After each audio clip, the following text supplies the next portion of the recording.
We have spent the last 15 minutes arguing with Max about making too many notes. I'm just making these for austerity. What you call? No, posterity. 7 pages, my dude. 7? It's a pageless format, so you can't tell. You know what? It is actually 7 pages. The one thing we are not doing is we are not doing a 3-hour podcast this week, and I mean that. We have 1 hour, 45 minutes, and 13 seconds to chat. Yeah, I wouldn't buy a card from you. No 3 hours today. No 3 hours. And you know what? Your girlfriend isn't there. This is going to be the one time where it's actually an hour and a half. Yes. Yeah, I know. Actually, I know. 1 hour, 43 minutes, 25 seconds. Let's get cracking. Let's let's drop that intro and get talking about RC. Because we have Cade back. That's awesome. Hello.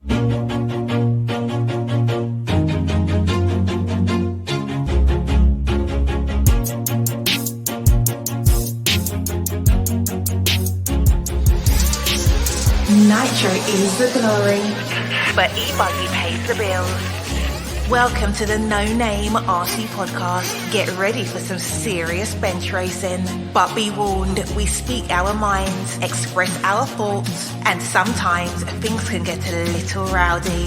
Hate, and he just was influenced by the hate coming from the left, the hate coming from the right. And let's get back to more club racing and less of this grabbing races. It's hard not to be arrogant when you're always right. You know? See what I mean? That's exactly why people call you arrogant, Max. You may not agree with everything we say, but it's definitely worth a listen. And our pick, can you stop whatever you're doing? Join your host, Lefty the Great, with co-hosts and guests as they get together to chat RC. Hey, after that race that I watched this morning, I have to talk about it.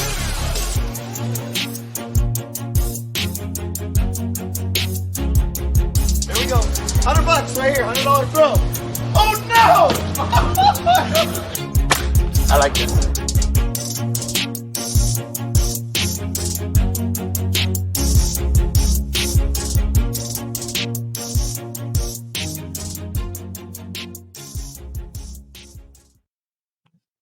Yes, indeed. Nitro's the glory, but E-Buggy pays the bills. What's going on, everybody? Welcome to episode number 281. That's right, 281, 19 away from 300. Joining me as usual is my co-host, Max the Maximus Mort, or now going on to a few new monikers. Hippie Longstocking and Monotone Max. I can't understand the monotone. Hippie long stockings, I do understand that. Well, I think that hippie is a female. You're hippie long stocking. Hippie long hair. Yeah, and joining us is the man from Georgia himself, the lover of Madagascar cockroaches. Oh my God. Probably the only man in the world that really likes them. Cade, aka Roach RC. Hello, Cade. How are you? I am doing medium good today.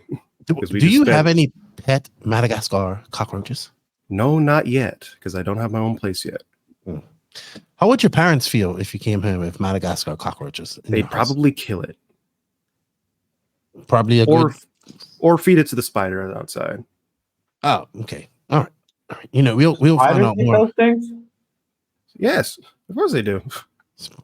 Maybe he has man-eating tarantulas, like we have here in the Dominican Republic. Dude, I used profanity already, and we're 3 minutes in. Why am I not surprised at you? Don't worry, we're past the 30-second mark, so I could still be monetized, and we'll get that 2 cents. There you go. Hippie Longstocking. Yeah. You can now let the F-bombs go. But anyway, welcome to yeah, there we go. F-bombing and finish. I love Rainier balls. That's what he does that. Let's get cracking on this show.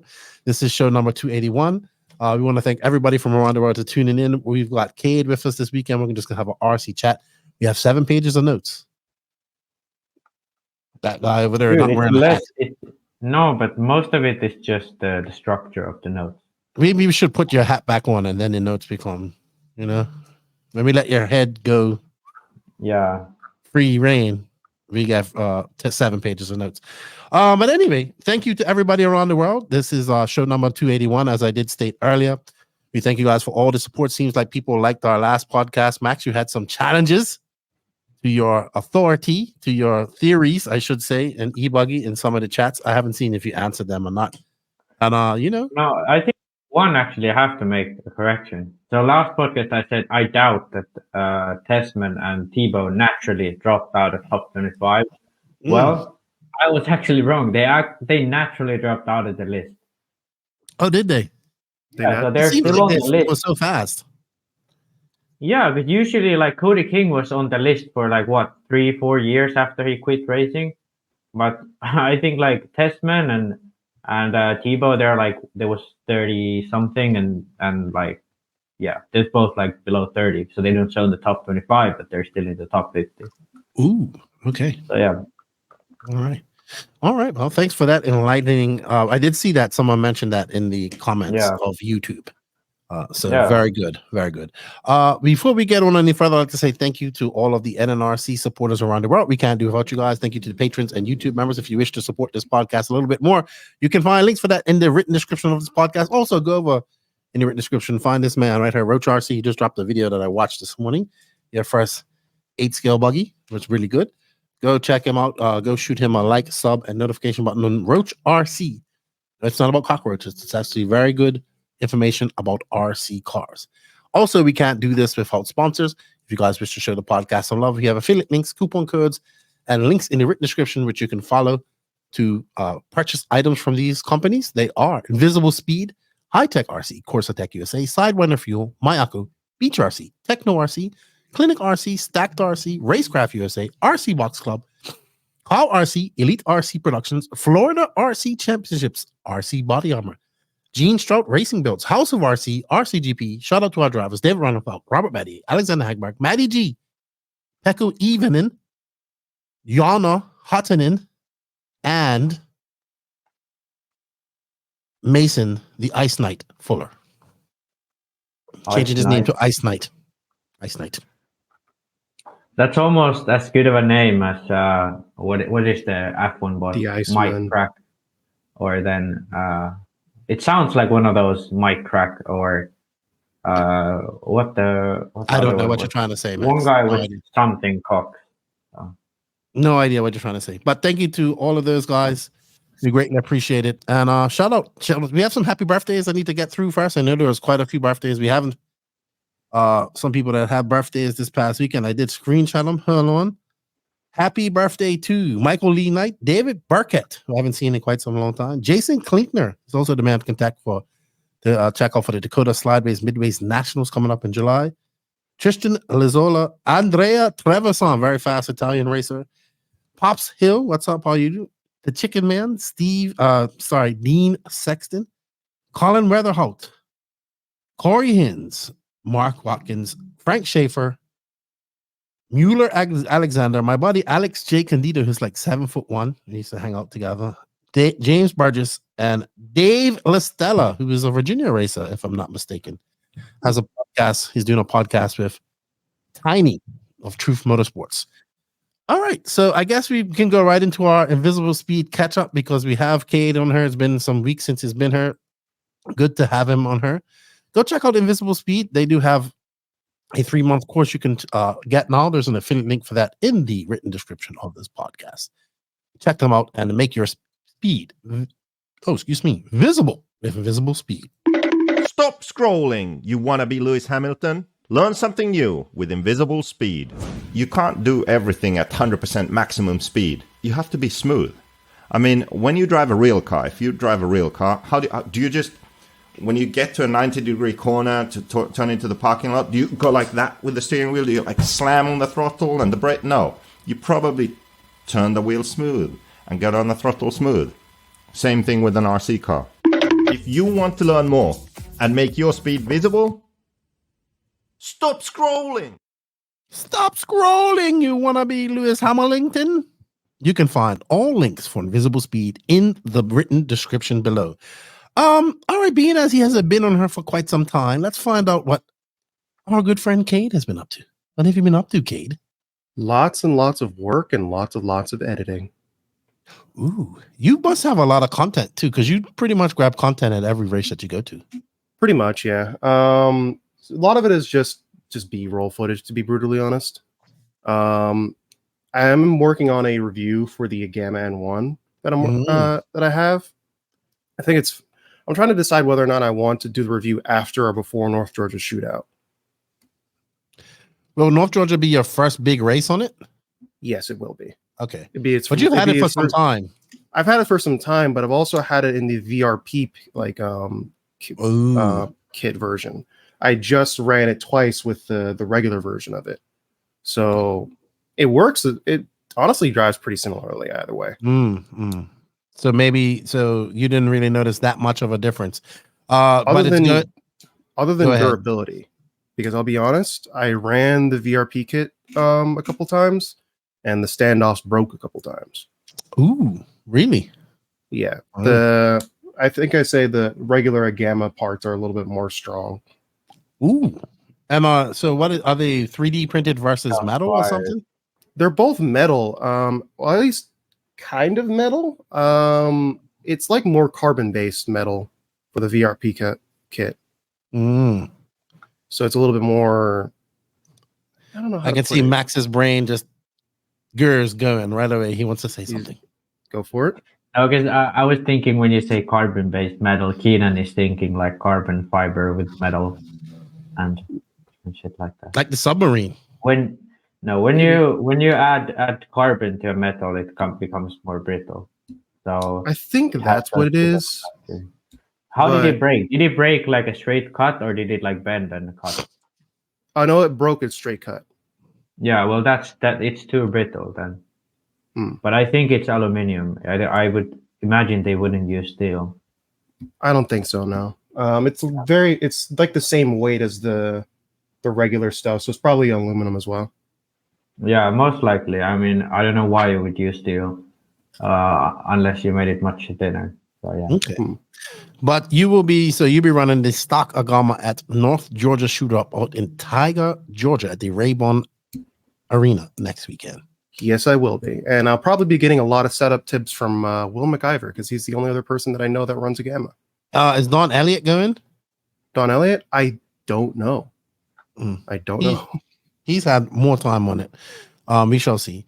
All right. So what else is going on, Cade, before we move on to Max, who's now got a new job as a shit factory worker? Okay. Well, actually, I kind of want to move on to that, because that's... Okay, that's where Madagascar roaches might be. Go ahead, Max. Let's talk about your new job. Yeah, I've been working this week. Factory.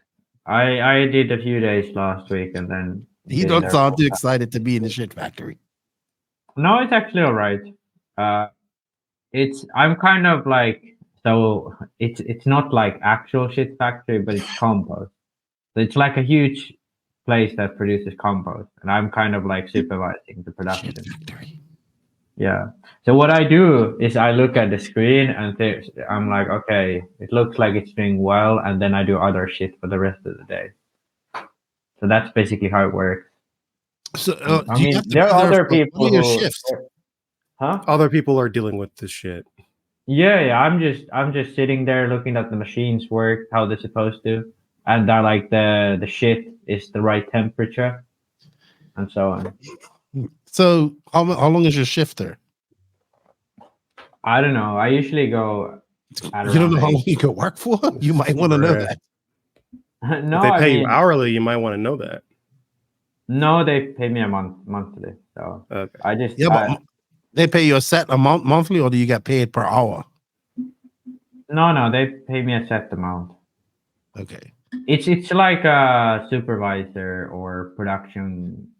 I'm like. But you look at a screen all day and then do other things. No, I mean I do fucking Excel sheets and then shit like design truggies, all that type of stuff. Design truggies as well. I'm kind of there just to make sure that everything works, and if we need to do something new, then I'm like, okay, we do this. That's basically my job. Okay, you might want to keep track of your hours, being as you don't know how long you was there for. No, well, some days I'm there for 6, some days I'm there for 7, some days 8, some days I can work remotely. It's kind of like just get the fucking factory rolling. That's how it works. The shit factory must keep on running. Does the shit roll downhill?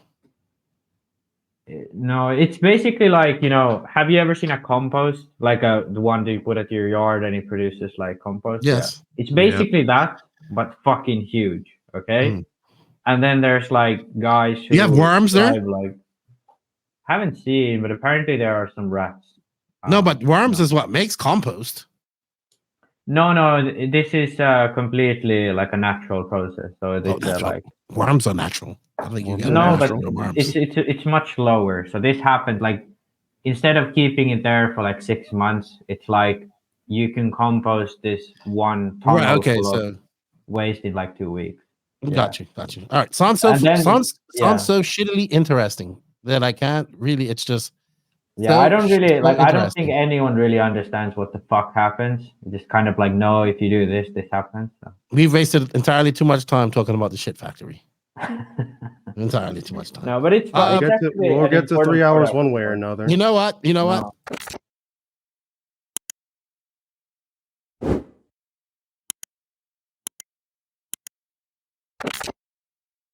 Don't forget to hit that sub, like, and notification button because Max's bobblehead said so. Boop, boop, boop, boop. Me, I am home this week. I will release the Tessman podcast to the patrons this week. So if you on YouTube members, and Max just goes off screen and goes somewhere, don't know where he's going. He's doing a JQ on us. And then next week I head out to the North Georgia Shootout myself, which I'm actually looking forward to. Really enjoy these races up there in Tiger. It's beautiful.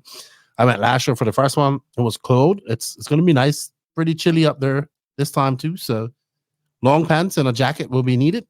Mm-hmm. And should be a good event at North Georgia Shootout with Mark Moon's race. And hopefully we get, you know how these races are. They kind of fill up as people see the track and all that type of stuff. And which has become that Rayburn Stadium has become a very nice place to go race RC cars at. So it's pretty nice. It does get a little windy up there. Get a little windy and it could get rainy too. Because the sides are so high. I don't think it's going to rain this time, but that's good. Yeah, last time it rained, it was cold. It was very cold. And then the rain comes in on the track. Yeah, because it doesn't have those high sides. So yeah, that's unfortunate. I'm not sure where Max left or when he went, but hopefully we'll be back because we have to talk about some of the topics this week on this podcast. He says everything we missed. So that's why we're not going to be doing 3 hours because we're just going to throw that plan out of the way. Everything we missed, MKGP, FEMCA, and Cade is back. So we're throwing all that out besides Cade is back. How do you feel about that, Max? I'm good. My girlfriend called me and because I have WhatsApp open on my computer, everything just went fucked and I couldn't hear shit you said. So I hope you said something good. But yeah, maybe you should have WhatsApp open on your phone. Yeah, my phone was in the other room, so I had to go get it. Oh, you got to stay in touch. You know what? We're going to get right into some high-tech RC news because high-tech is coming in strong and in charge in 2024 with the introduction of our suite of new chargers, the RDX2 200, the RDX2 800, and the RDX4. Depending upon your charging needs, high-techs get you plugged in with the power, multiple port flexibility, and the ultimate reliability you require. Get charged up today with Hitec RCD. You can find all links for their new chargers in the written description of this podcast below. So, RC news, Max, are we really, you know what? We need to warm up her. We need to get you warmed up, Max. We need to get Cade warmed up her. Everybody's so blasey, blah, blah. Right? I'm the only one that has any type of energy right now. So let's just get right into it. Is RCGP back? A guy made a blog. Why don't we bring up that blog, laptraffic.com? Do you want me to stream it or do you want me to? If you put it here and then I'll bring it up here. It's stream. Return of RCGP. There we go. There we go. So we've seen this emerge, this blog. It's by an anonymous person. They've done 3 blogs. They've done one with IBC in it, which unfortunately got rained out. And he did this next blog on the RCGP series. Now, I believe, so what I do know about this is that this is an American guy that lives in Europe, got into RC here over the last couple of years and found RCGP and geeked right out on it. And RCGP has been dropping some, new pictures on their Facebook, reinventing their Facebook. I heard there's some other things coming out. I do talk to Isherwood quite often, and he says RCGP is not dead yet.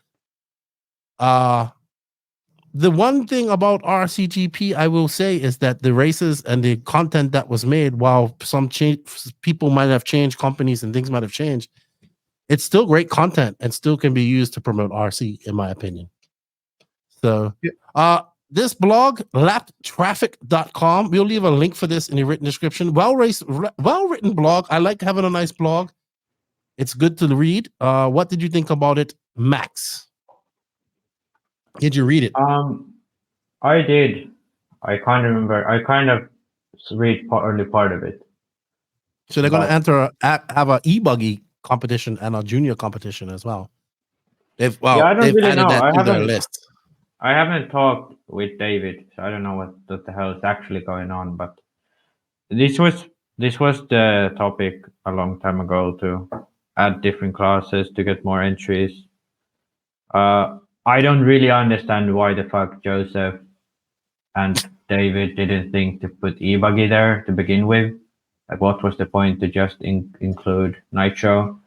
For pros, sure, but for RC2, like, why couldn't you have...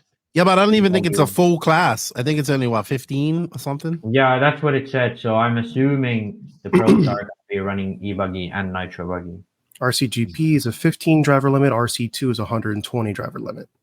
Mm-hmm. Yeah, that's what it always was. But then the e-buggy, I'm assuming e-buggy RCGP is 15 drivers as well. Yeah, I'm assuming that it's gonna be same drivers for RCGP. Yeah, or maybe not the same drivers, but at least it's gonna be pro drivers. But I need to talk with the people, but I don't really know.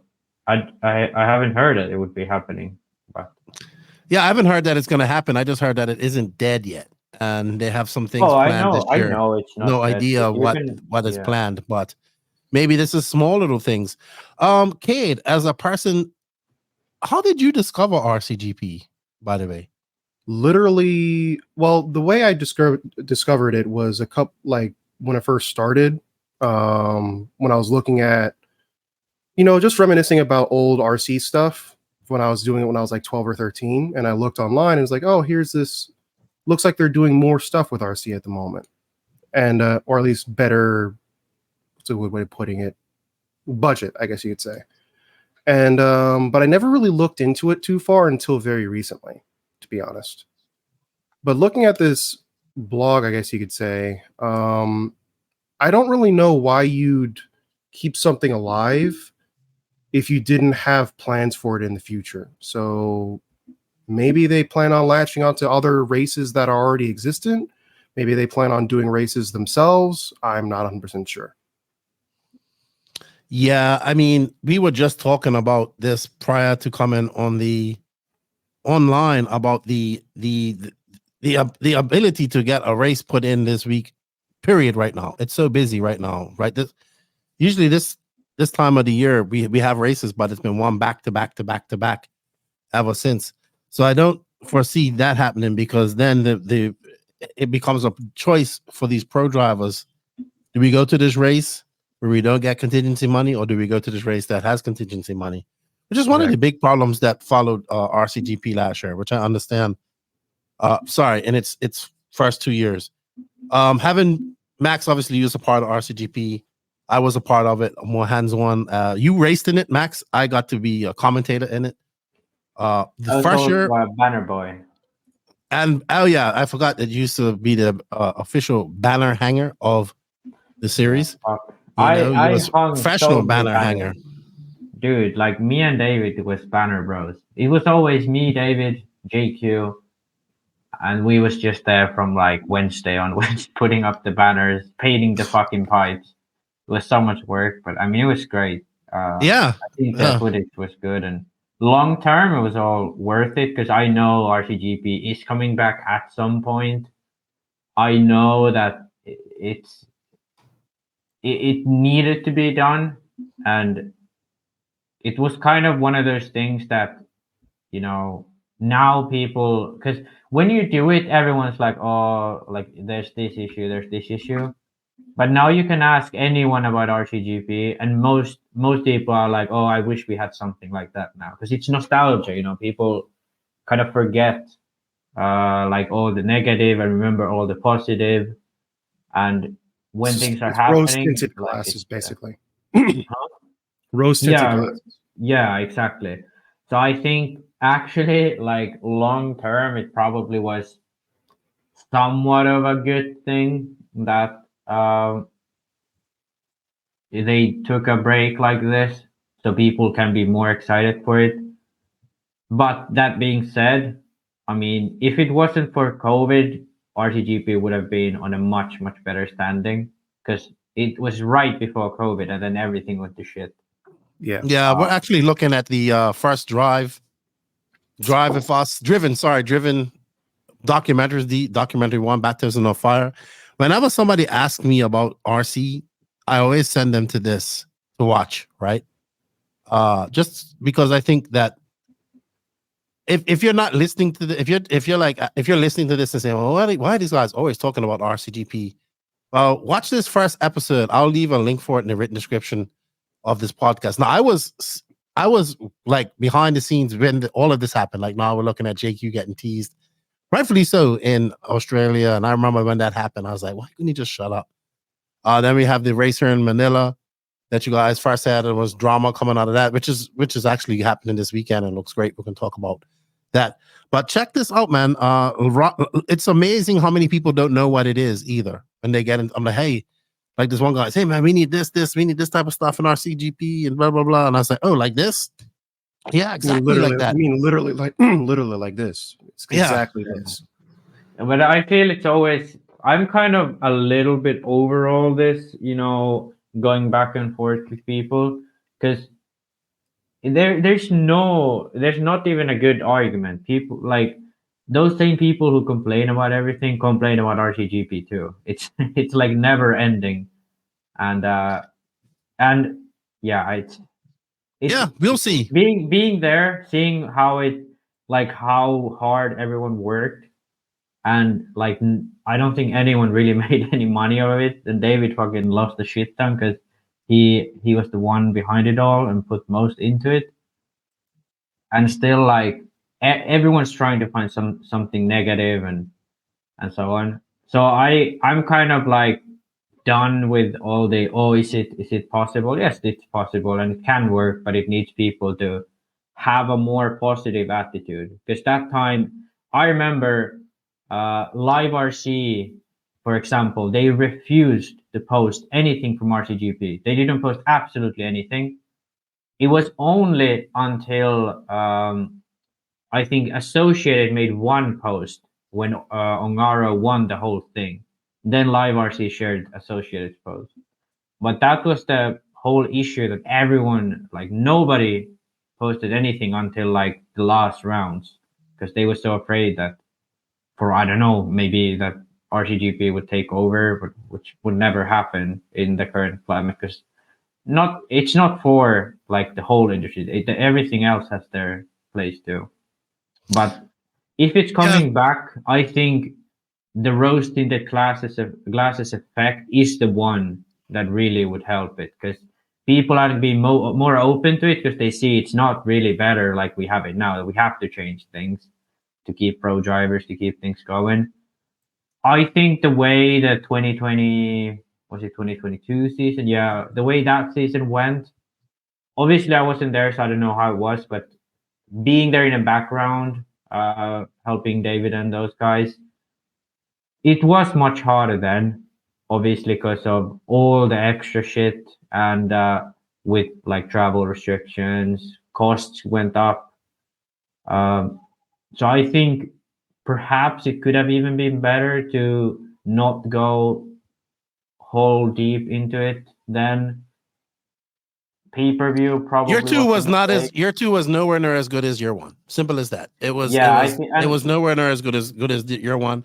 I kind of get where you're saying you're kind of over it. I am too. Wow, Ongaro looks so young in this picture.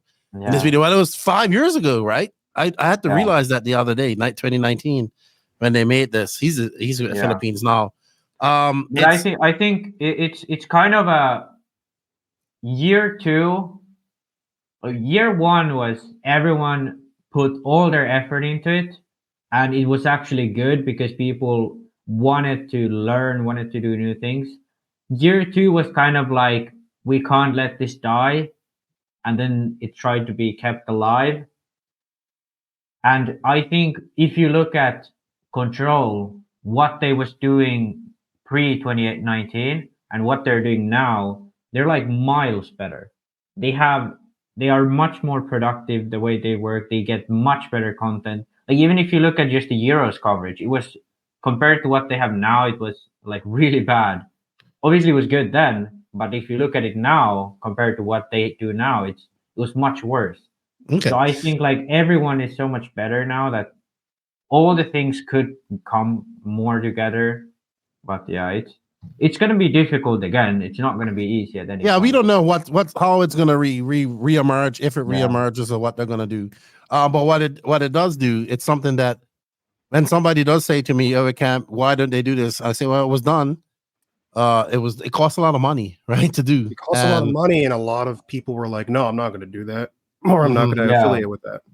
I say to people all the time that I feel that live RC was just 10 years too early. People are like, "No, it was too late." I said, "Nah, I think it was too early."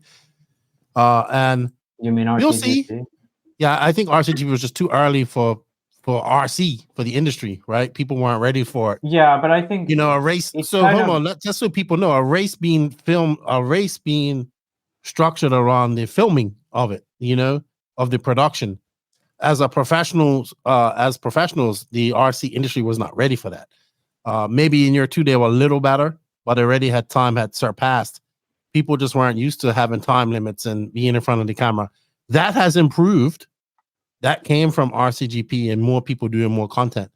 But do you think they'd be ready now? I think maybe in another 5 years. No, it's not gonna take that long. I don't think. I think so. I'm in the industry a lot, and I'm at these races, and I see how things are going, and I see things are shifting. I'm seeing things shift. Maybe less than 5 years. Well, it started 5 years ago, right? So I will give it. Also, we need to have new winners too. We need to have new winners who are getting in there, who are going to have more say. So the old guard, they're still winning, so they have a lot to say as well, right? Where they go and all this type of stuff. Yeah. So as we start getting new drivers in there who start wheeling new influence and are younger, have a more social media based way of thinking than guys that have like my age, who have kind of younger than me, but that have kind of adapt to social media instead of being born in it. That's why I say it, because even now we need to train these young drivers to be good in front of a camera and all that type of stuff, and that takes practice, and we're getting better at it, but I still think it's 5 years out, maybe more. Yeah, I think it's weird how much power the drivers hold, because you can have drivers that do absolutely nothing. They practice almost not at all. They still get a monthly salary, and like companies are just fine with it. And I think XRAY, because that's what companies expect. Yeah, but XRAY, for example, like they like, people are mad that they hold their drivers on a leash or whatever, but they are by far the most professional company out there. By far, there's not even a question. I would have to agree with you there. I would have to agree with you there. I think if there is a company who's ready for something like that, that's XRAY. But the issue with XRAY is also that they are really cheap. So they calculate a lot on what they put their money into, and that's why they probably wasn't part of RCGP, because it was a risk to go into it. Obviously, in my opinion, it would have been a risk worth taking, but yeah. Your thoughts before we wrap this up, Cade? I guess you could say, like, I suppose it'd probably take a little bit longer than that in terms of you think it's gonna take more than 5 years? I believe you. I think it's gonna take more than 5 years in terms of like getting new drivers in, because more, like you said, older drivers are like still around and they still have a lot of influence in terms of what they want to do. And if they don't want to do RCGP, then, well, not much you can really do about that. Yeah, I think there's kind of looking at the future if RCGP is like done again. I think there's a few ways that it should be done. It should be focused on the Europeans because they are more. But you lose a whole. The moment you say you do that, okay. you lose a whole fucking big bang of Americans. Well, if you say it's focused on Europeans, you're gonna no, you lose it. You lose it. I'm telling you, you lose it right away. No, Max, I don't. No, because you're just being Euro. Max, you're just being Euro because you're European. But as soon as you just lock it off to European, it's just going to be a European-based thing. Nobody in America is going to care about it. I don't think you understand just how isolated America is in terms of motorsports. Oh, I know, but and if you were and just you saying the fact that this is going to be a European-centric series, that cuts out like the majority of people in the United States who care about motorsports, and especially the RC. Sure, but I think the issue is that it won't happen if you try to get in the Americans. But even the Europeans, but that's the thing about it. Even the Europeans were laxy-daisy when it came to it. So. Sure, but Americans didn't even. You already shot yourself in the foot. I 100% disagree with you because this was already the issue. This was already the issue with it the first time. No, but that's too many Europeans, not enough. It was an issue, Max. It was a fucking issue. No, that's not MXGP is successful. MotoGP is successful. F1 is successful without America. All got more money than RC will ever have in it. And you know what? And you know what? That's why it's taken. That's why it's taken something like Driven on Netflix to get American people to watch Formula One. You mean? And only diehard motorbike fans watch MotoGP. But now Formula One became very popular in America due to Driven, so everybody watches it. You isolate your base right off the bat by just having it's pretty simple. You look at the numbers that watch a live stream of DNC versus the numbers that watch a live stream of the Euros.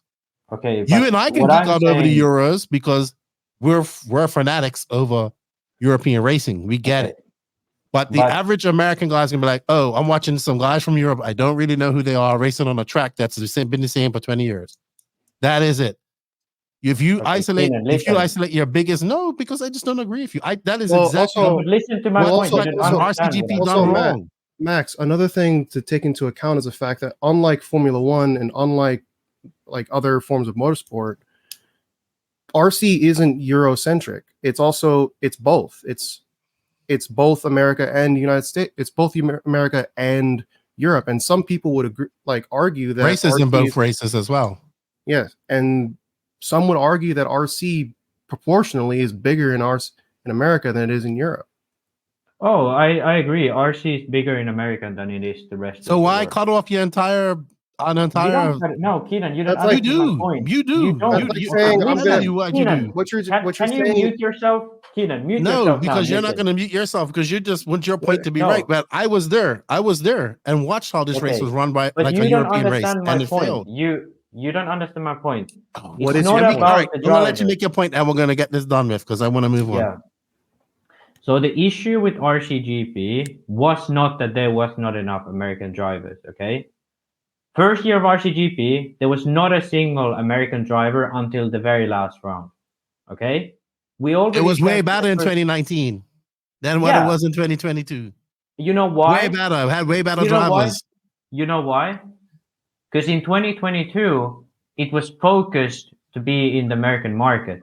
It was they tried to get as many American manufacturers involved. They tried to get as many American drivers involved as possible. And what did they get? Associated sent Aiden Horn and Cole Tollard when they had Spencer Rivkin available.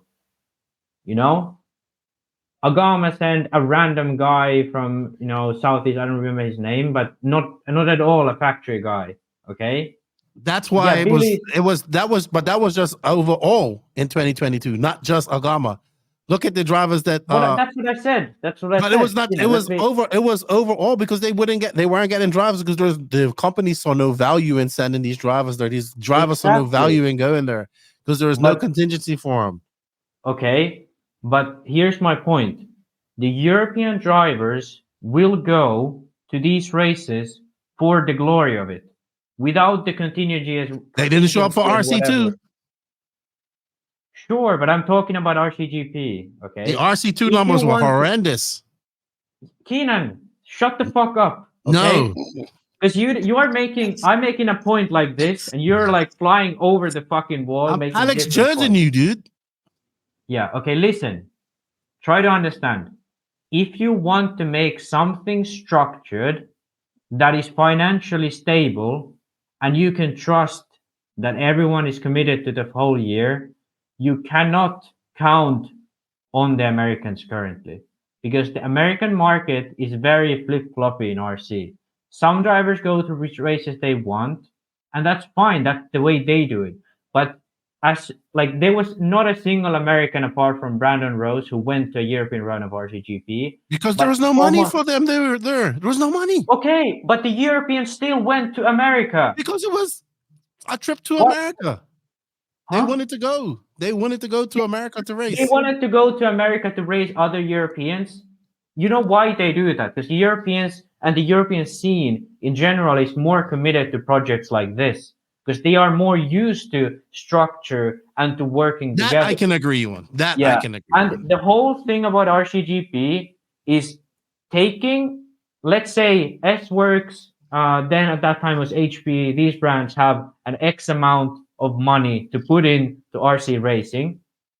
And the whole point of RCGP is, hey, let's all combine our money, race together, and put on a show that benefits us all. Okay? But in America, that's not something they like to do. That's not a normal thing to do.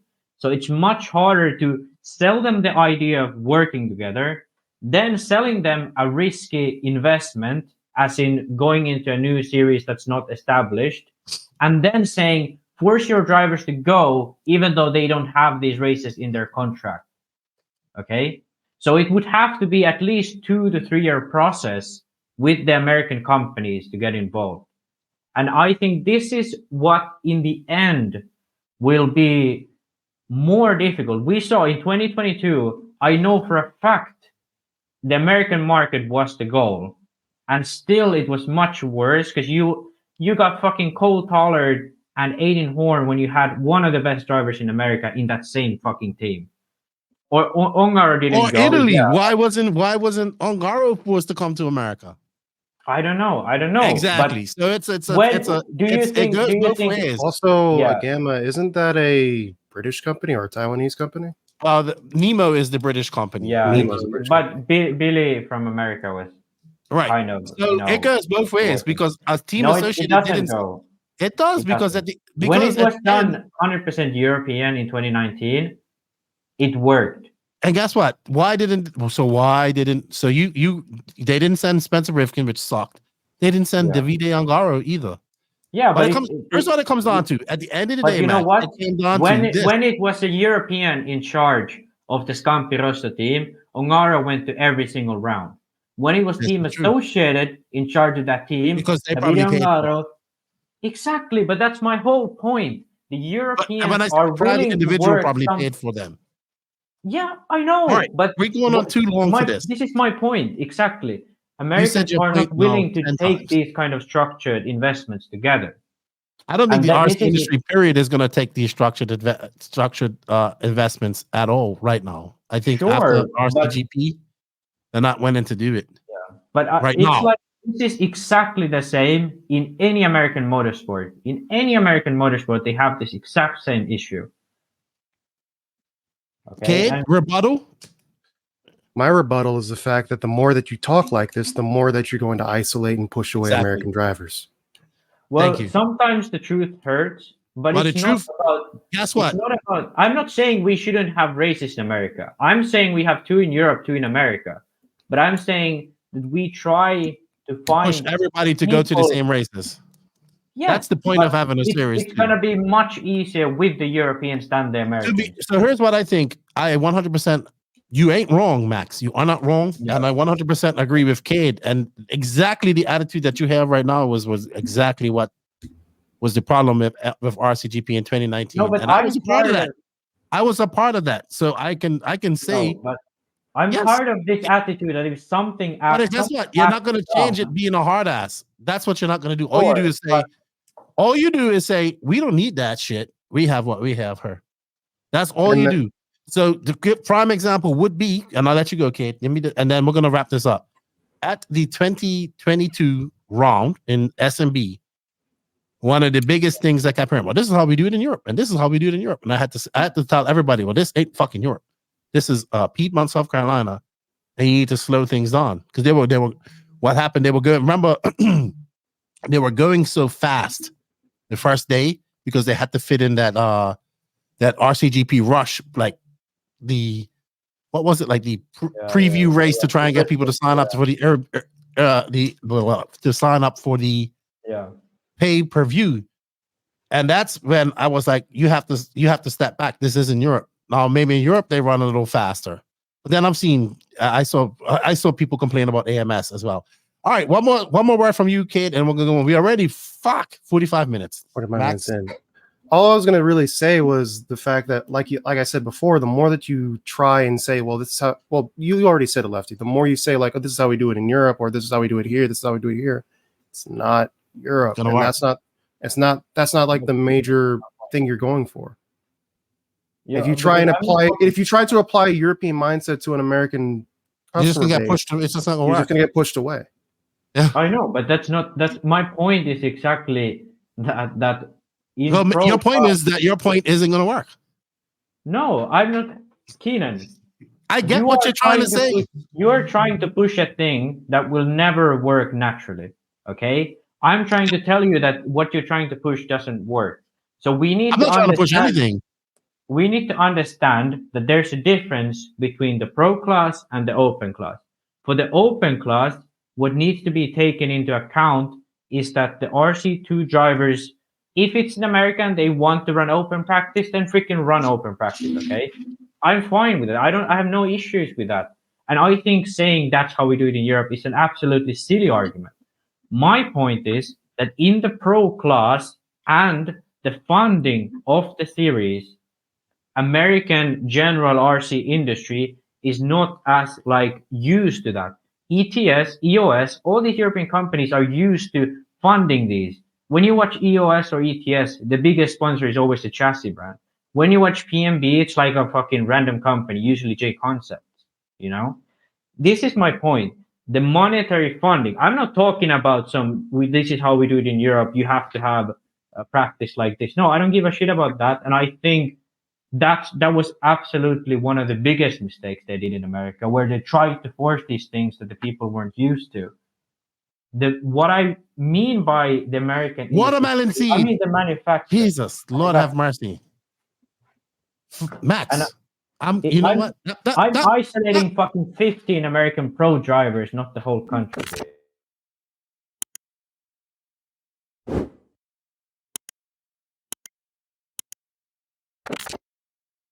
This is my squirrel.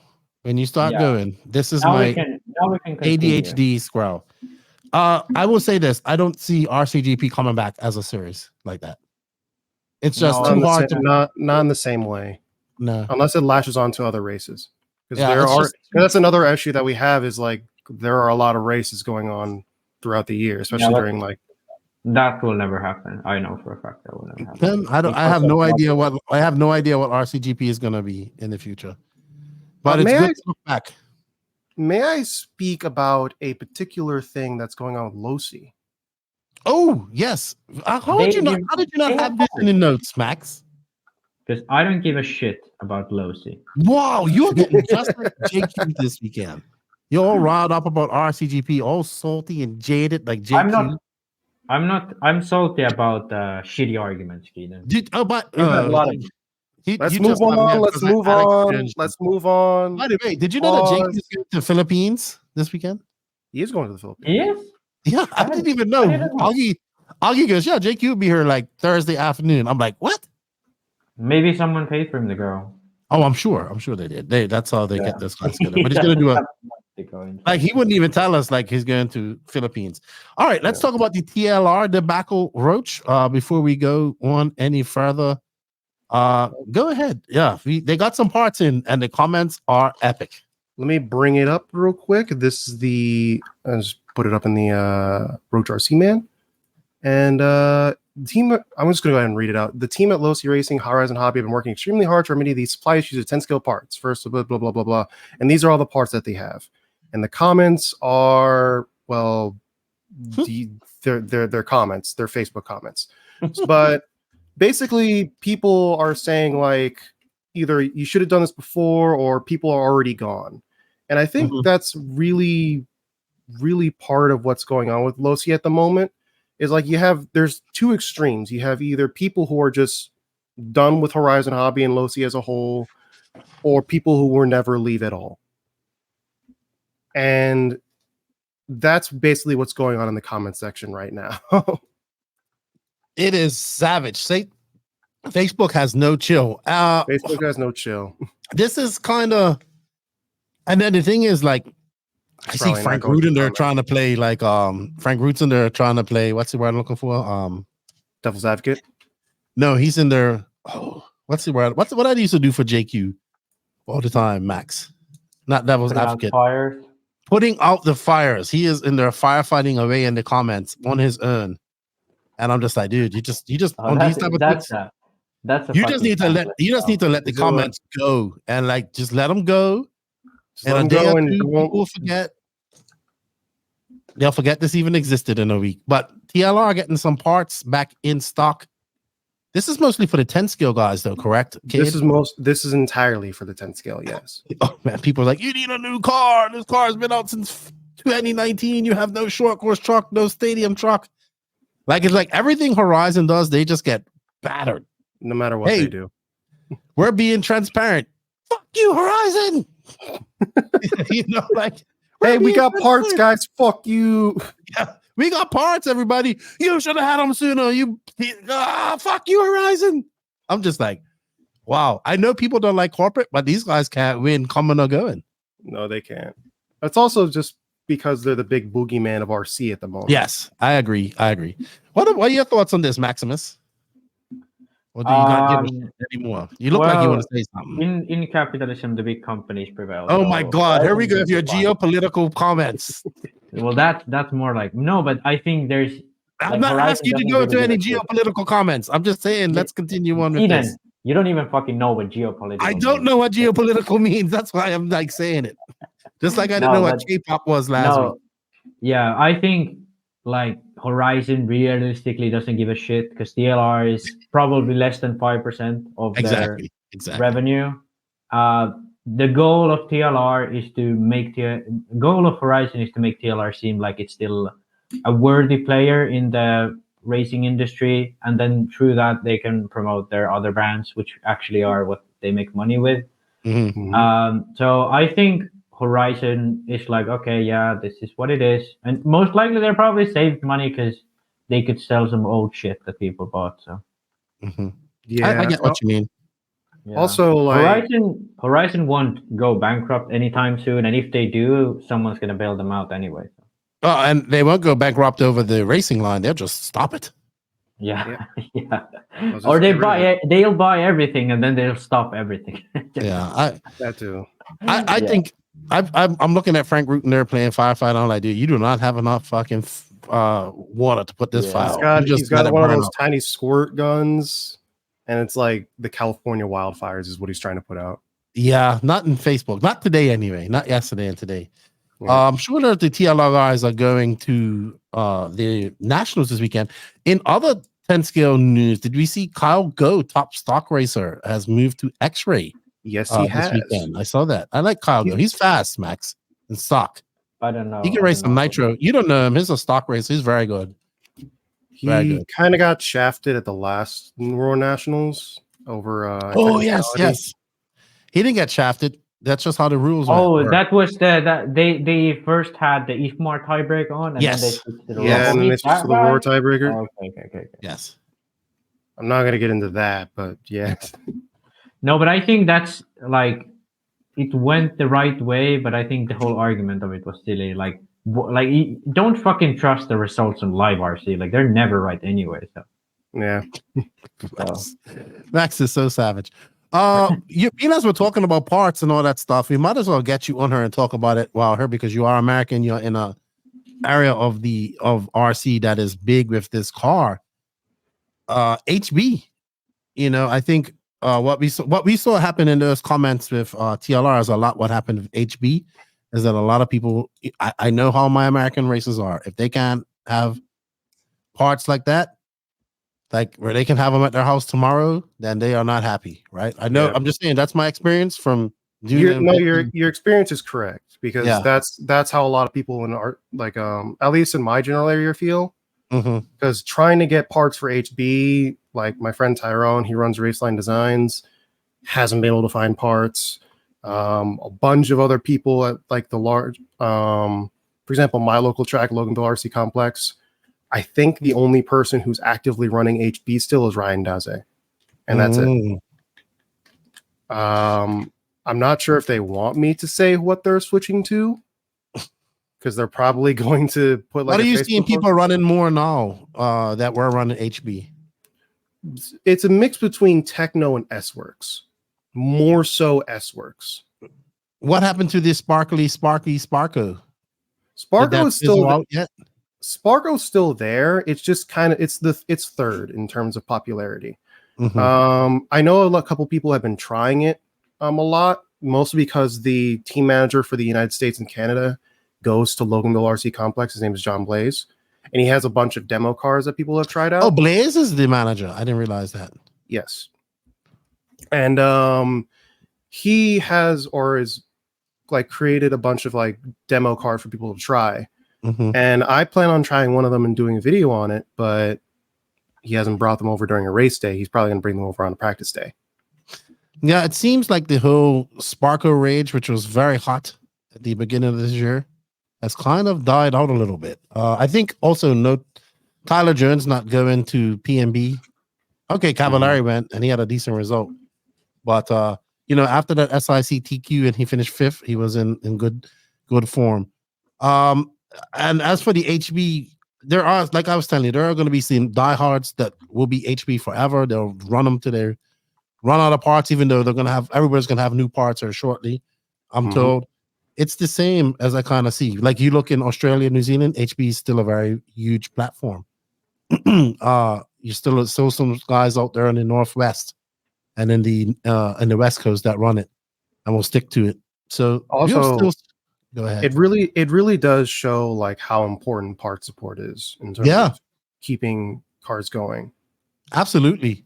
Because people, I don't even think it's about just having the parts, it's having the ability to order the parts right away. And getting them in a timely manner.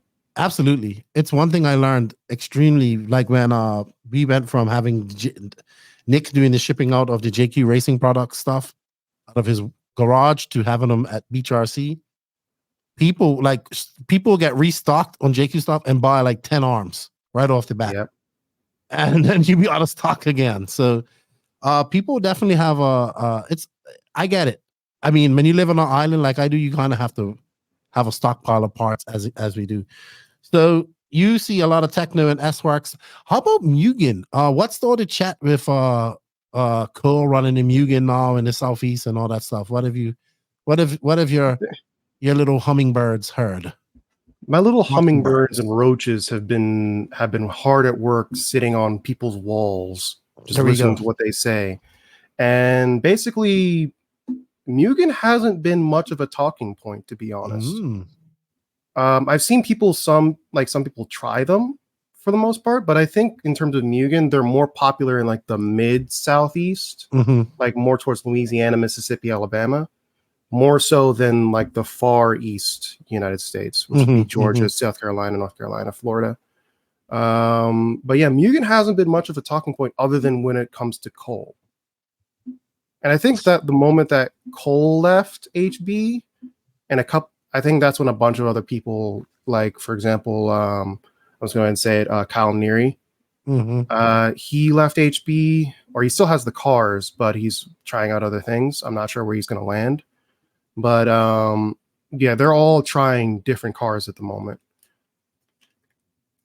What about you, Max? Do you have any thoughts, any questions for Cade on the HB stuff? We've kind of been over this quite a lot. You were 100% right about what's happened to it. So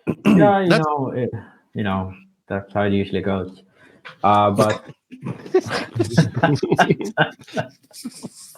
Oh my no, God. I think Oh my gosh. I do like seeing especially what did you say? You said Tekno And S-Works. Tekno Yeah. and X-Works. Well, Tekno used to be Yeah. very big in the Southeast, very big, and then S-Works took a big chunk out of that. Now, hold on, Max. I'll let you get back to that thought because I wanted to say something. Now, Mugen used to be a stalwart brand in the Southeast back in the day, and this is as much as my buddy Captain Carl Vucinic would say that Mugen doesn't need a pro driver. And I agree with him to this point that he doesn't need them, but they definitely would like to grow in certain areas that they were once strong again. And hence why I keep coming back to Cole being a part of Mugen. Don't know if it's going to happen, but that's what makes sense.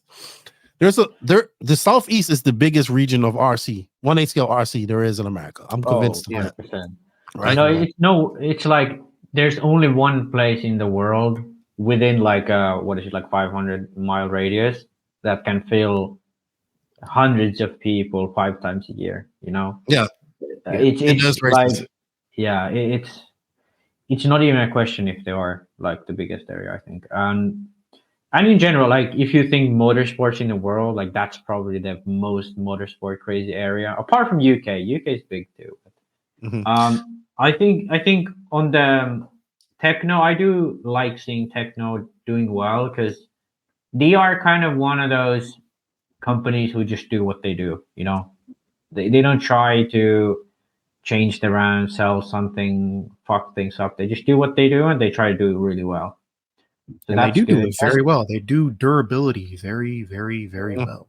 Yeah, they do. I think they've kind of understood like what people want in a sense. Like maybe they haven't had the fastest car ever like in the past years, but they've kind of been able to make it so that it's appealing to people. Which is, well, you know why? Because I find that the Tekno car works very good in the hands of the regular driver, and the nitro car, the e-buggy, and the truggy cars, and all that type of stuff. It works.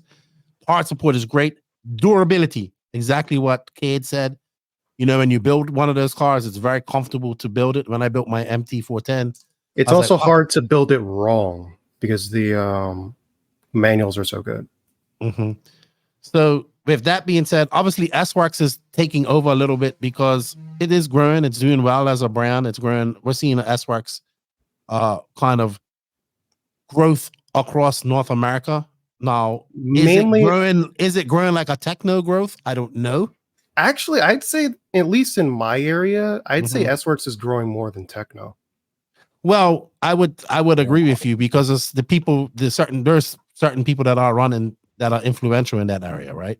Yeah. And it also being so close to a hub like Myrtle HRC. Beach with HRC, and people can get parts for it easy. So I'm not surprised there.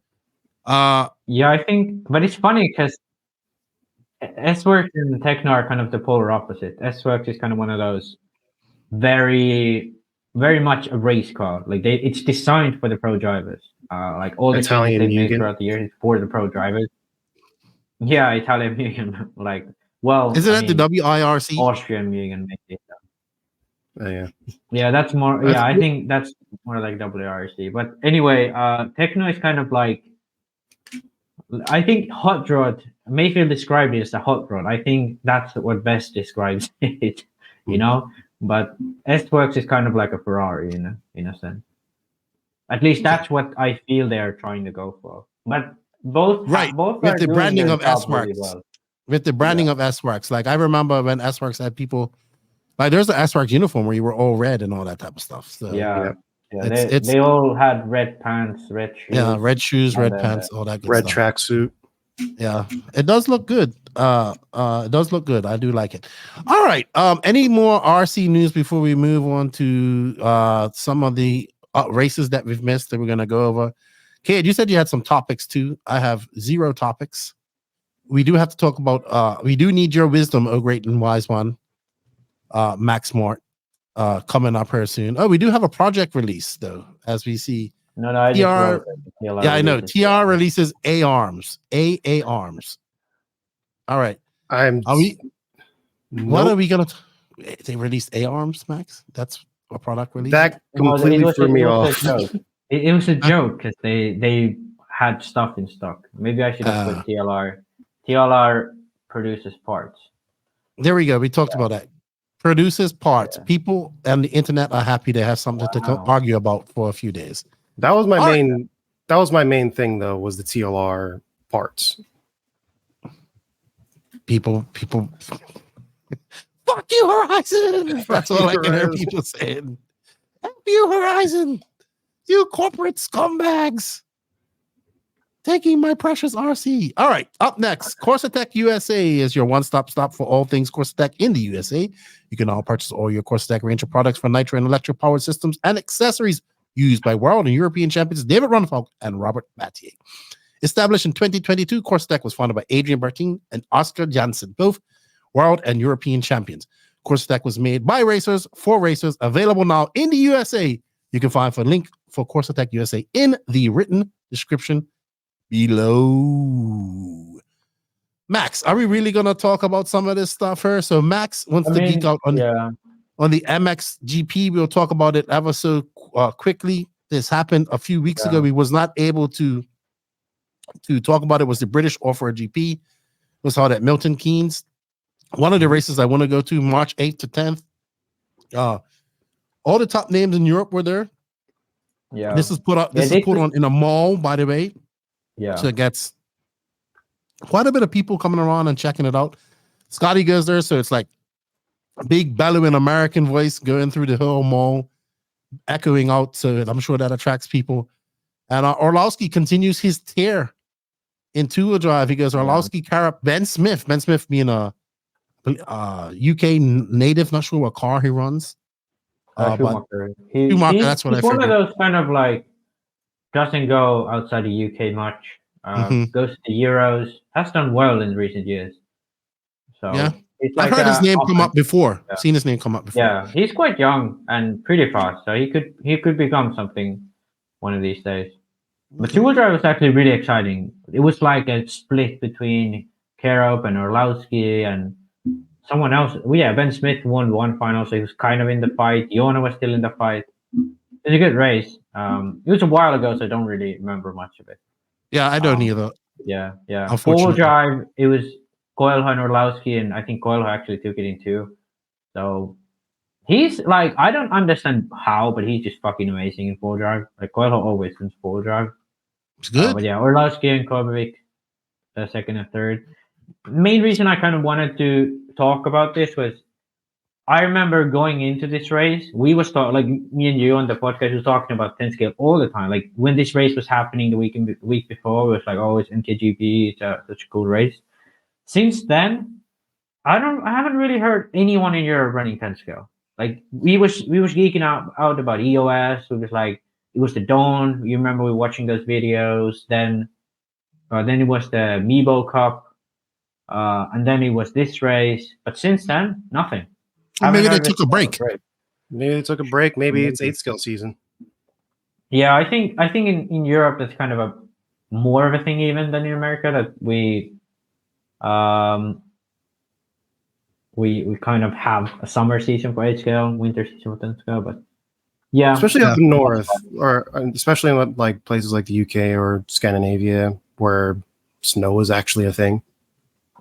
No, but even in Germany, I mean, they have snow during the winter. Poland, Germany, maybe like Netherlands, maybe you could run all the way through the winter, but it's gonna rain like every day. It's gonna be a shitty weather. Like only Southern Europe is actually like drivable all throughout the year. So it's very different. Kind of like, like Southern Spain is kind of like Southern California, even a little bit colder. So yeah. Okay. There really isn't much of a place like that. Like Florida is southern than any part of Europe, I believe. Way further. All right. We also had the FEMCA 18 IC Nitro Buggy Championships that were held in the Vinh Nguyen Hobbies in Ho Chi Minh City, Vietnam. Little bump maneuver. Did I say that wrong? Ho Chi Minh City, Vietnam. Yeah, it was pretty good actually, but I was just laughing because he was really, you have to go for it. Oh yeah. pre-race talking bites a little about Manova. I think he won this. And the young guy Waltonder. Yeah, Martin Waltonder, he done really well. He's actually been getting some good results, sir, lately. Yeah, he has. We're gonna talk about the Australian next, but yeah, about this race, I think he was one of the only Australians that went. No Oceanic drivers really, no Japanese. Not even Kanai went. So yeah, they say that this track is quite far away from civilization too. I also say that you also said that no Japanese or Oceanic drivers to this one. Oh, I mean there was, but not like top names. Not like any top names. Christian Wolfhunter was the top name from Oceania, but obviously, you know, he's not a McBride, he's not a Bernard Jack. He's good, don't get me wrong, but he's not the one you kind of hope to go, you know, if you would take one pick from Australia. Yeah, the 12-year-old and probably 13 Hung Jung Jing, Hung Kyung. Okay, I actually checked. That's what his name is. He's 13, maybe 12. Before we came on, I checked how it's pronounced, and apparently it's Hung Kyu. Okay, Hung Kyu Jung. That's not bad. Hung Kyu Jung. Yeah, he's that top. Well, he was running XRAY. I met him at the Worlds 2022. Yeah, he's with Associated now. Okay, and he was actually fast here. He was like, I think he finished in front of Christian. He wasn't that far off of Fee. Yeah, he was off. But considering Fee is like a top 10 driver in America right now, I'd say. Like him being in the semis, it was like, I think under 10 seconds, the difference. So that's over 30 minutes. So he was actually fast. And considering his age, there could be like a top Korean driver in the future if like there's development like this, and that would be interesting because I he's still young, you know. He's still young. He's still very young, and in terms of that, yeah, you could see how big? Well, not how big is RC in Korea? I'm not sure about that. It's not like Japan. I'd say it might be better than Japan right now.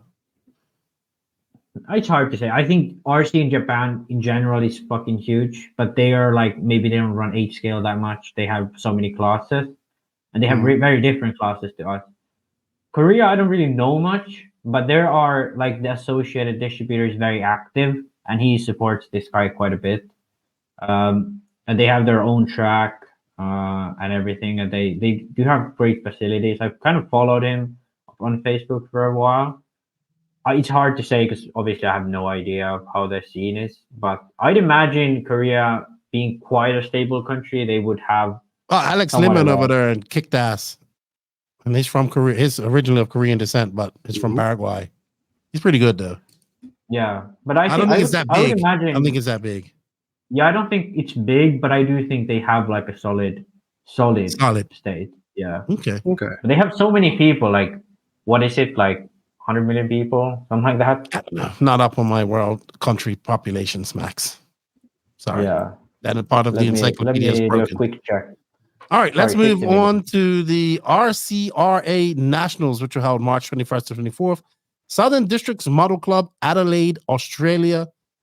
And you had McBride. Can he still win? Well, he did win. He won. Yeah. He won. I want to say intermediate. He won Nitro Buggy, followed by Christian Wallhunter and young up-and-coming Australian racer Zach Foster. And in E-Buggy was Bernard McBride, his arch rival Bernard Zach, and young Caleb Noble, who's also climbing the ranks of the Australian RC scene. Australian RC scene is getting better and better each weekend. Each race, it seems. They took a lot to rebound after COVID. They have come back, and we're starting to see a lot of these guys, like this young guy, Wall Hunter, who's doing well. This young guy, Zach Foster. Obviously, we've seen other young names who ain't racing no more, like Jack Parsley do well. Noble has come up quite a few times as he's not taking any bullshit from anybody. And McBride and Bernard Zach, and I'm sure Wall Hunter and Foster and Noble will all be at the Philippine Masters, which we're going to have a look at her after we finish talking about these races. So that was up. And next up was the ETS round number 6, March 21st, 24th, same weekend. Wiener Neustadt, Austria. Orlowski win his first ETS, and he did. He came first. Orlowski, Urbane, and Lauter. I don't know the other two guys. And you have pros race talking points. Yes. So, yeah, because this was my thing. We could go by this. I know it was. So that's why I'm now parlaying it over to you. Yeah. So Orlowski obviously has won ETS races. My point was first ETS title. Kind of forgot that word from the notes, but yeah, first time ever Orlowski wins an ETS title. He has plenty of EOS titles, but now I can't remember how many ETS races he won. But when I think about it, I do not remember a race that Orlowski hasn't won. That one he finished second behind Bruno at the MKGP in 4-wheel drive, but he won 2-wheel drive. And yeah, Orlowski he's just on fire right now. Hard to beat that guy. Yeah. Oh, and one race that I forgot to add to this happened actually this past weekend. The 112 scale Euros. Orlowski won that one as well. Can't remember who was second. Maybe I could take a little bit of a peek. I'll bring it on up. The news. Yeah, I have it right here. But this brings up a great comment and something I heard about while I was in Portugal. We'll talk about this, the future of the EOS. Because I'm hearing that it might stop altogether. I know this is ETS we're talking about, but yeah. So this is kind of what I was talking about before. ETS, very established, 16 seasons down. Orlowski is the 16th champion, or 16th champion of the 16th season. EOS, however, much newer series. It's still old. I'd say over 10 years or whatever, but not making the money apparently that ETS is making. Exactly, and that comes down to manufacturers. Not supporting EOS. No. Yeah, and this is. I thought Schumacher was pretty much down to two manufacturers. Not making as much money as they want to make. That's a better term. Okay. Yeah. So, Schumacher and XRAY, they are the biggest players in Europe when considering 10 scale off-road. And touring cars, you have Automatics, you have XRAY, you have Schumacher, you have Mugen. So many different brands. Do you think we'll ever see a car brand like Automatics branch out into off-road 10 scale? Sounds like your girlfriend came here, and no, we're at 1 hour and 17 minutes. Yeah, she came in, and I think she has our friend here. Oh, so now Max is going to be in much of a hurry to get off podcast. Yeah. Now. And they're drunk. There's a motivation. So. Oh dear. Yeah. Oh dear. Yeah. Max has got that. I gotta go, guys. Look. Well, let's go. No, we're good. Good. Maybe a watermelon seed yourself now. So now that I can like gather my thought, because she was like trying to speak to me all drunk and shit. So now that I can gather my thought, what I was trying to say is that ETS, it has a solid base. It has manufacturers that are willing to come together. Matrix is supporting with the tires. They sponsor the series, whereas EOS, they don't have that type of a structure. They have only a few brands, very competing brands. They don't really want to work together, and so on. And that is why also I'm so convinced that RCGP needs good structure, brands that are actually willing to commit to stuff like that. Because like you said, EOS is kind of falling apart, and it's only because of these manufacturers. Yeah, and they it has can so make many some entries, money. right? It's so popular, and it was only one race. It's crazy. Yeah, that's the whole thing, because they have a lot of entries, they have a lot of people, but the issue is that with all the prices of venues, rent for venues, transporting the carpets, all that stuff, that takes money and takes a lot of work. Mm-hmm. So having no income from sponsors, or very small incomes from sponsors, and having to fully rely on entries, yeah, you can make a bit of money, but it's not really worth it. Whereas in ETS, they can hold 8-10 rounds of ETS and make more money than holding 4 and 4, let's say. Okay. And it just comes down to that very simply. Okay. All right. Cade, anything to add before we go on to our next topic? Other than the fact that I'm looking at the sponsors for EOS, it does look like they're okay, but not great in terms of revenue. But other than that, I don't have much to say. Okay. Yeah, the issue is that someone was going to drop out for next year, some big one. I can't remember which one it was. So I don't want to say like was it Don Schumacher or was it associated. I don't know who it was, but they had an issue of someone. Well, I will say I don't see associated here. Yeah, I don't know, but this is what I heard, that they had issues getting new ones, and then the one they had kind of wanted to drop out because they couldn't, like they would have had to pay so much more. There's a lot of money wrapped up in the EOS too. You know, a lot of money, and it's not cheap to be in there either, to be honest. Yeah. So yeah. All right. I would like to go on to some races that we had this past weekend and upcoming races. Take a quick dive into that. That is brought to you by Tekno RC, and Max is getting that. Honey, I'm home and I'm feeling nice from being out all night. Look. Tekno RC. Tekno RC is a championship-winning manufacturer of high-performance 8-scale, 10-scale, nitro, and electric RC buggies and trucks. With a worldwide dealer network, USA and Europe-based headquarters, comprehensive warranty program, and global race support, Tekno RC is excellence in RC. View the full lineup of Tekno RC race-proven vehicles by visiting www.teknorc.com. All right. Thank you to Tekno for all your continued support this past weekend.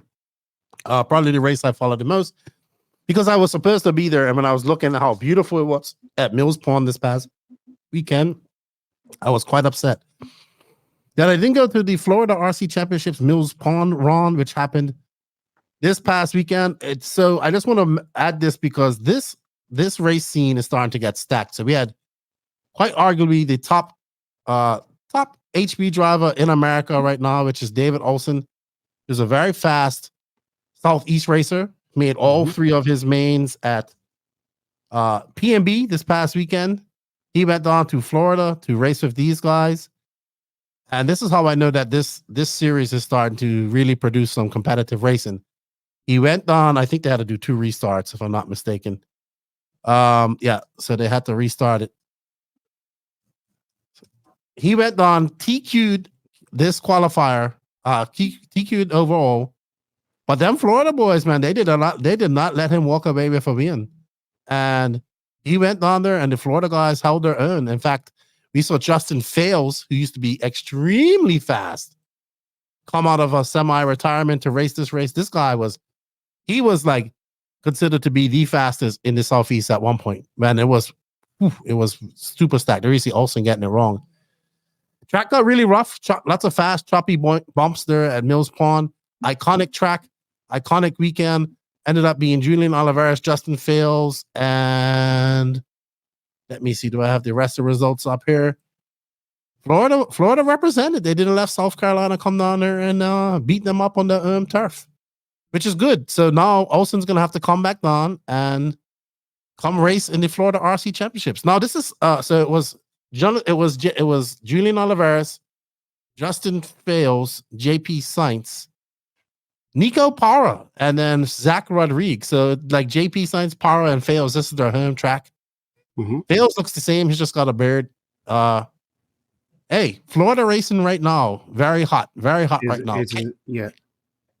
Florida RC right now is, I'd argue it's probably the largest in the country. Yes. Other than California, maybe. I think it's got California, dude. You think it's got, well, I'd say, I'd say that. Mostly because, at least in 8 scale, it's definitely bigger. Well, they have, believe it or not, so California does have a very good 8 scale scene, but I think they have way more tracks. They have 2 series going on in California, JBRL, which have been going on for years and years.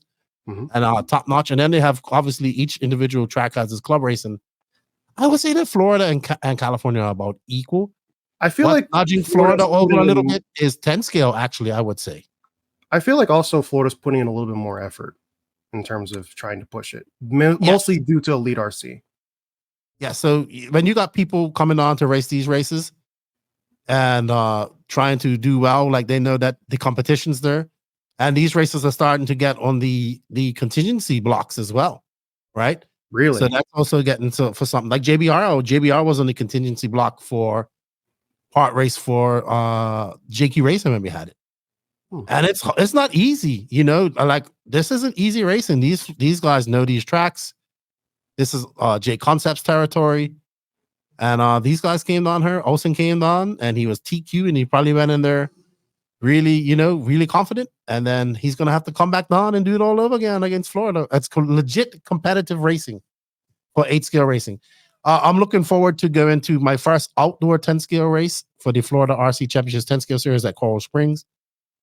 I think Florida has California on, and mostly because of 10 scale, because they have such a plethora of different 10 scale tracks in Florida. You have outdoor, you have indoor carpet, indoor dirt now. You have outdoor. They didn't have an indoor dirt. Actually, no, they didn't. They just, well, Dean's, they have one. It's New Reds. It's indoor, but it's like. Oh, yeah, New Reds. I forgot. But Dean's is like the first one that's going to be, well, SO Raceway, it's called. Like, I don't remember exactly what it's called. That's going to be the first, like, dirt, like what you're used to there in Georgia and what they're racing on at the Nationals this weekend. Max, anything to say about this before we move on? Bow down to all the Florida RC Championships crew. I wish I was there. It looked like it was a good race. Thank you for Olsen for coming on. I think we're going to start seeing more racers coming down and doing battle here. I think, number one, this coverage is freaking amazing. Considering it's a very regional series. Guy doing this, by the way, it's Danny Paz up there moving the camera right now, and he does everything because he's there moving the camera, does pictures, does everything that's us. This dude's a legend. A machine. He goes, Lefty, my feet hurt. I said, you need some better shoes.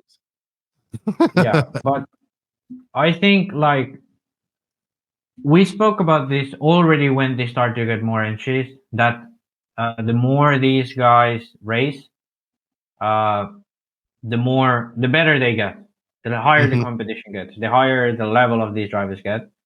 And like if you look at like Julian Oliveras, he's really good at these races, but he's also starting to get pretty good at other big races. And this like David Olsen just made mains at PMB, all classes, comes here, cannot really beat these guys.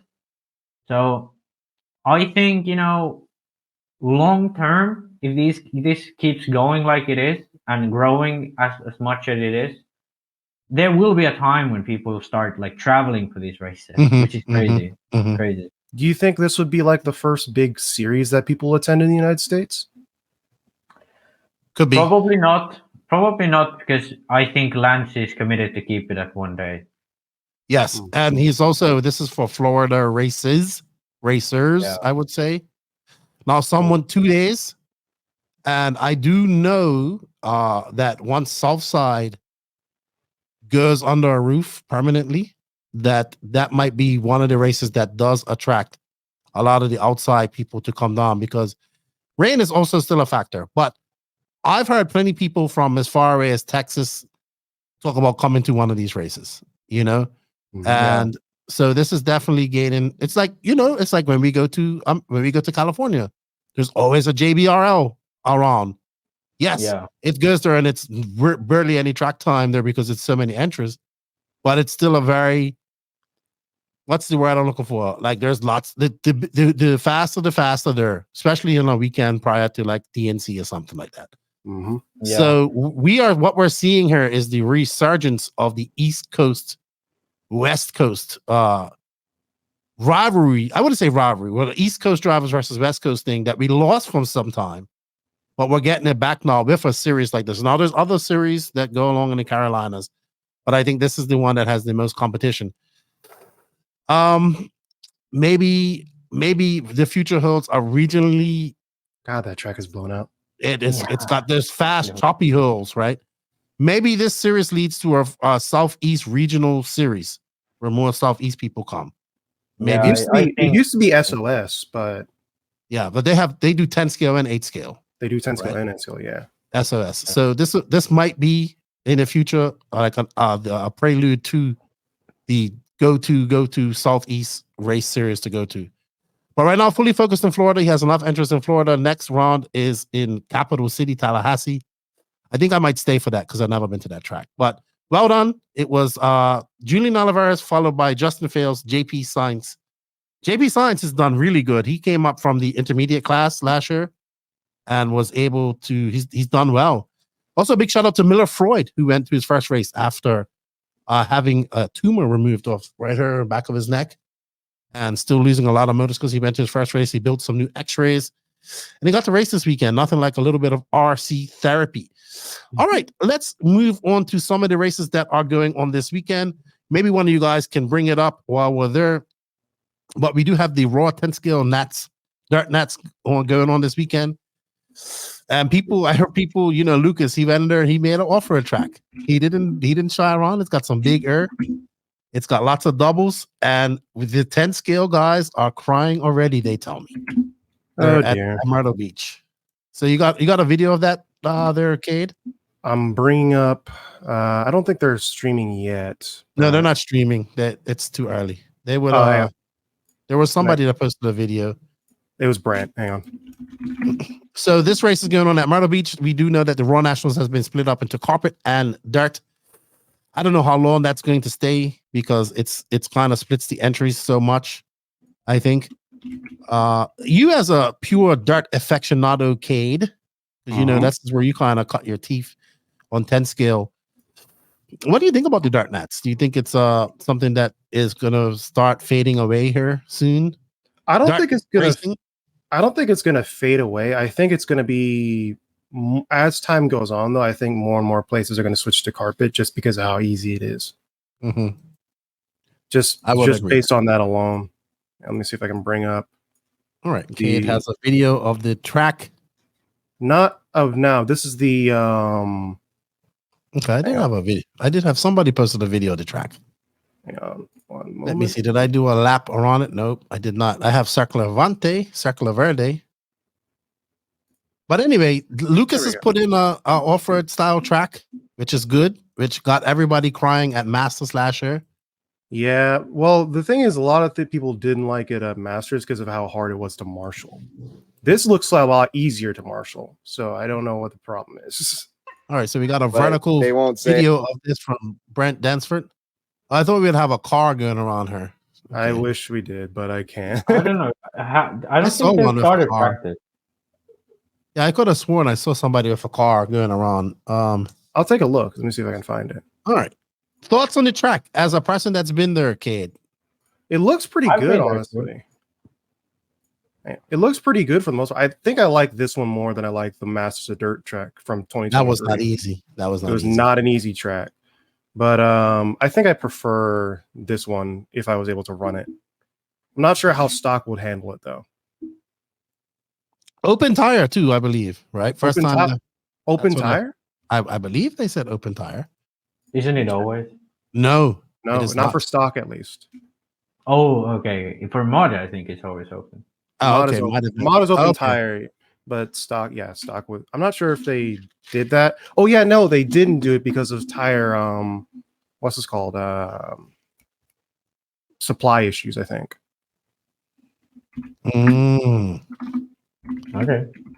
Okay. I'm trying to find some video of this, and here we got Jay Concepts has a video, and hold on, let's see if we can get it up. I need something from the driver's stand. I saw one earlier. But yeah, I like it. Any track that makes 10 scale guys cry, I am for it. They appear to be quite angry. Even better. As long as it messes with those consistency levels, I'm happy about it. You told me I'm splitting our audience, and you tell me that 10 scale guys need to cry. Because we got to remember that this is still meant to, these cars are still meant to jump, and jump they are in Lucas's track design. I don't think it's that bad. Mind you, I'm not driving, so I'm happy. I'm not driving it either, so I can't say much, but it does look fun, at least. It looks easier to marshal. That's the main thing. Okay, let's get talking about some actually cool racing and a cool track. Oh, you want to ostracize all 10 scale people now by just saying that that's... Come on, stop. Jesus, Max. Not only you ostracize the US market, now you're ostracizing the 10 scale market. Are we gonna? All right. I wish everybody good luck at the 10 scale here we go. Nationals. I think I found it. Okay, let's watch a lap around her. Okay, and present, share screen, Facebook. There we go. All right, so this is actually J Concepts Facebook. I was looking at this video. I didn't like it because it wasn't from up the driver's stand. Okay. Who's that going around? I have no idea. So they have that big. Oh, that's it. Okay, yeah, that is a big jump. These are some. Yeah, big but it jumps. isn't that bad. It isn't that bad. It's not that bad. When you have a big landing, it's like you can jump a 10 scale car. Yeah. I think all the other jumps are pretty easy. That is a great layout. What are people talking about? But my consistency is not 99%. Yeah, that's what they're worried. Maybe they're used to, because like in the West Coast, they have very different tracks, I think, for 10 scale. Because when you look at like the mod race that Brent has, so every time it's like this, you know, it's like very off road, big jumps, a lot of elevation. But when you look like hobby action, it's always kind of like, I don't want to say lame, but it's always not so many big jumps. It's like Kate said muted, so I thought like he meant that I'm muted. No, the track's muted in terms of his. Yeah. I but wish like you have those little. You're muted now. You have those little like small, like it's a small jump, but it throws the car up, and then you have like a big triple or whatever. Yeah, it sends you far instead of up and far. Like it's just like fast jumps. I know what you mean. Hobby action. Yeah. But I think it's kind of like you have a lot of elevation. Yes. In the jump already, so it's very different stuff. It goes up and then it goes down and then it goes brr. I like it. It goes up and then it goes down and then it goes smooth. That's how that's how things work. It seems like this is becoming a running theme in 10 scale tracks around the East Coast specifically, because they had a similar situation at the 10 scale world, not 10 scale worlds, 10 scale Nats in Columbus, where the track was big. Very nice, by the way. It was a very nice track. And then we had another one in Masters of Dirt. And now we have it again in the Roar Nats again. So maybe this is becoming more of a thing in East Coast tracks. I think so. East Coast always, in my opinion, has had more versatility in the track than West Coast. Talking about also 8 scale, but also West Coast, I do prefer their 8 scale track because it's more, the dirt is better in general. Well, up next is a track that only one of us has been. Actually, we've never been to this track, Max, but you've been. I've been like next to this. This used to be like a BMX park, but not really track here. Yeah, so now we moved like to behind this. So we're going to take a lap of Atsushi Hara around this. Let's have a look. This is the Philippine Masters track at the Circular Verde track in Manila, Philippines. And they have changed it this year. It is not a molasses-based track this weekend. Really? It's oil? No. Oh, it's oil. Okay. There's Hara. I like the molasses, though. Yeah, so this kind of threw people for a loop. I saw that. So we have Ryan Lutz there, McBride, Hara, Ongaro. We're watching Hara now. Beautiful track, man. You know, we were talking about this. We was talking about this a couple of podcasts ago about Asian tracks, and this is like one of the last reminiscent of those Asian type tracks that we saw back in the day, like Kinetic. Like I think Pattaya started it, the Pattaya track, the 2010 Worlds. Then like Kinetic was, well, actually it started probably before Pattaya, but Pattaya was probably, to me, one of the first ones. Then Kinetic was a big one. Now it's this, and there's supposed to be one new one in Indonesia, they have the last round of the Asian Buggy Championship. Oh yeah, I saw that big track. Yeah. But it's big, yeah. When you tell me Asian track, this is what I think of. This dark color, lots of this is extra, lots of jumps. Oil or molasses. Yeah. Did you ever see this synthetic track, Cade? I have not. No. Oof. That was like a 60-second lap time. I'll bring it up. Insanely big. It's crazy. But this is more like a reasonable size. It always has been. This. Let's have another. Let's watch horror again. Max, what do you think? All right. So we only have video of horror, and then Newman. Newman is there. Your Newman's there too. So yeah, Pavidis is there. This is a stack race. Let's look at the names that are there. We got Ongaro, obviously. Horror, McBride, Pavidis, Lutz, Neumann, Bernard Zek. So that's 7 guys right there. That should all be fast. Then we have the Woutholders, the Caleb, all the other fast Australians going there. So coverage is going to be great. I have to say that the coverage of the Asian Buggy Championship has been exceptional with written reports, pit walks, and all that stuff. They're doing a great job. Oil this year. Lutz had a post. He says, anybody got clay Luxors? I'm leading them because he didn't bring enough clay tires. What's your thoughts on the track, Cade, and then Max thoughts while I bring up Cinetic for our friend here? I think I like the track a lot. Basically, it's a little bit different than what I guess most people are used to, especially in Europe and America. But for the most part, I think it's going to make for some pretty good racing. All right, Max. From a person that's been to this facility, let us know what you think.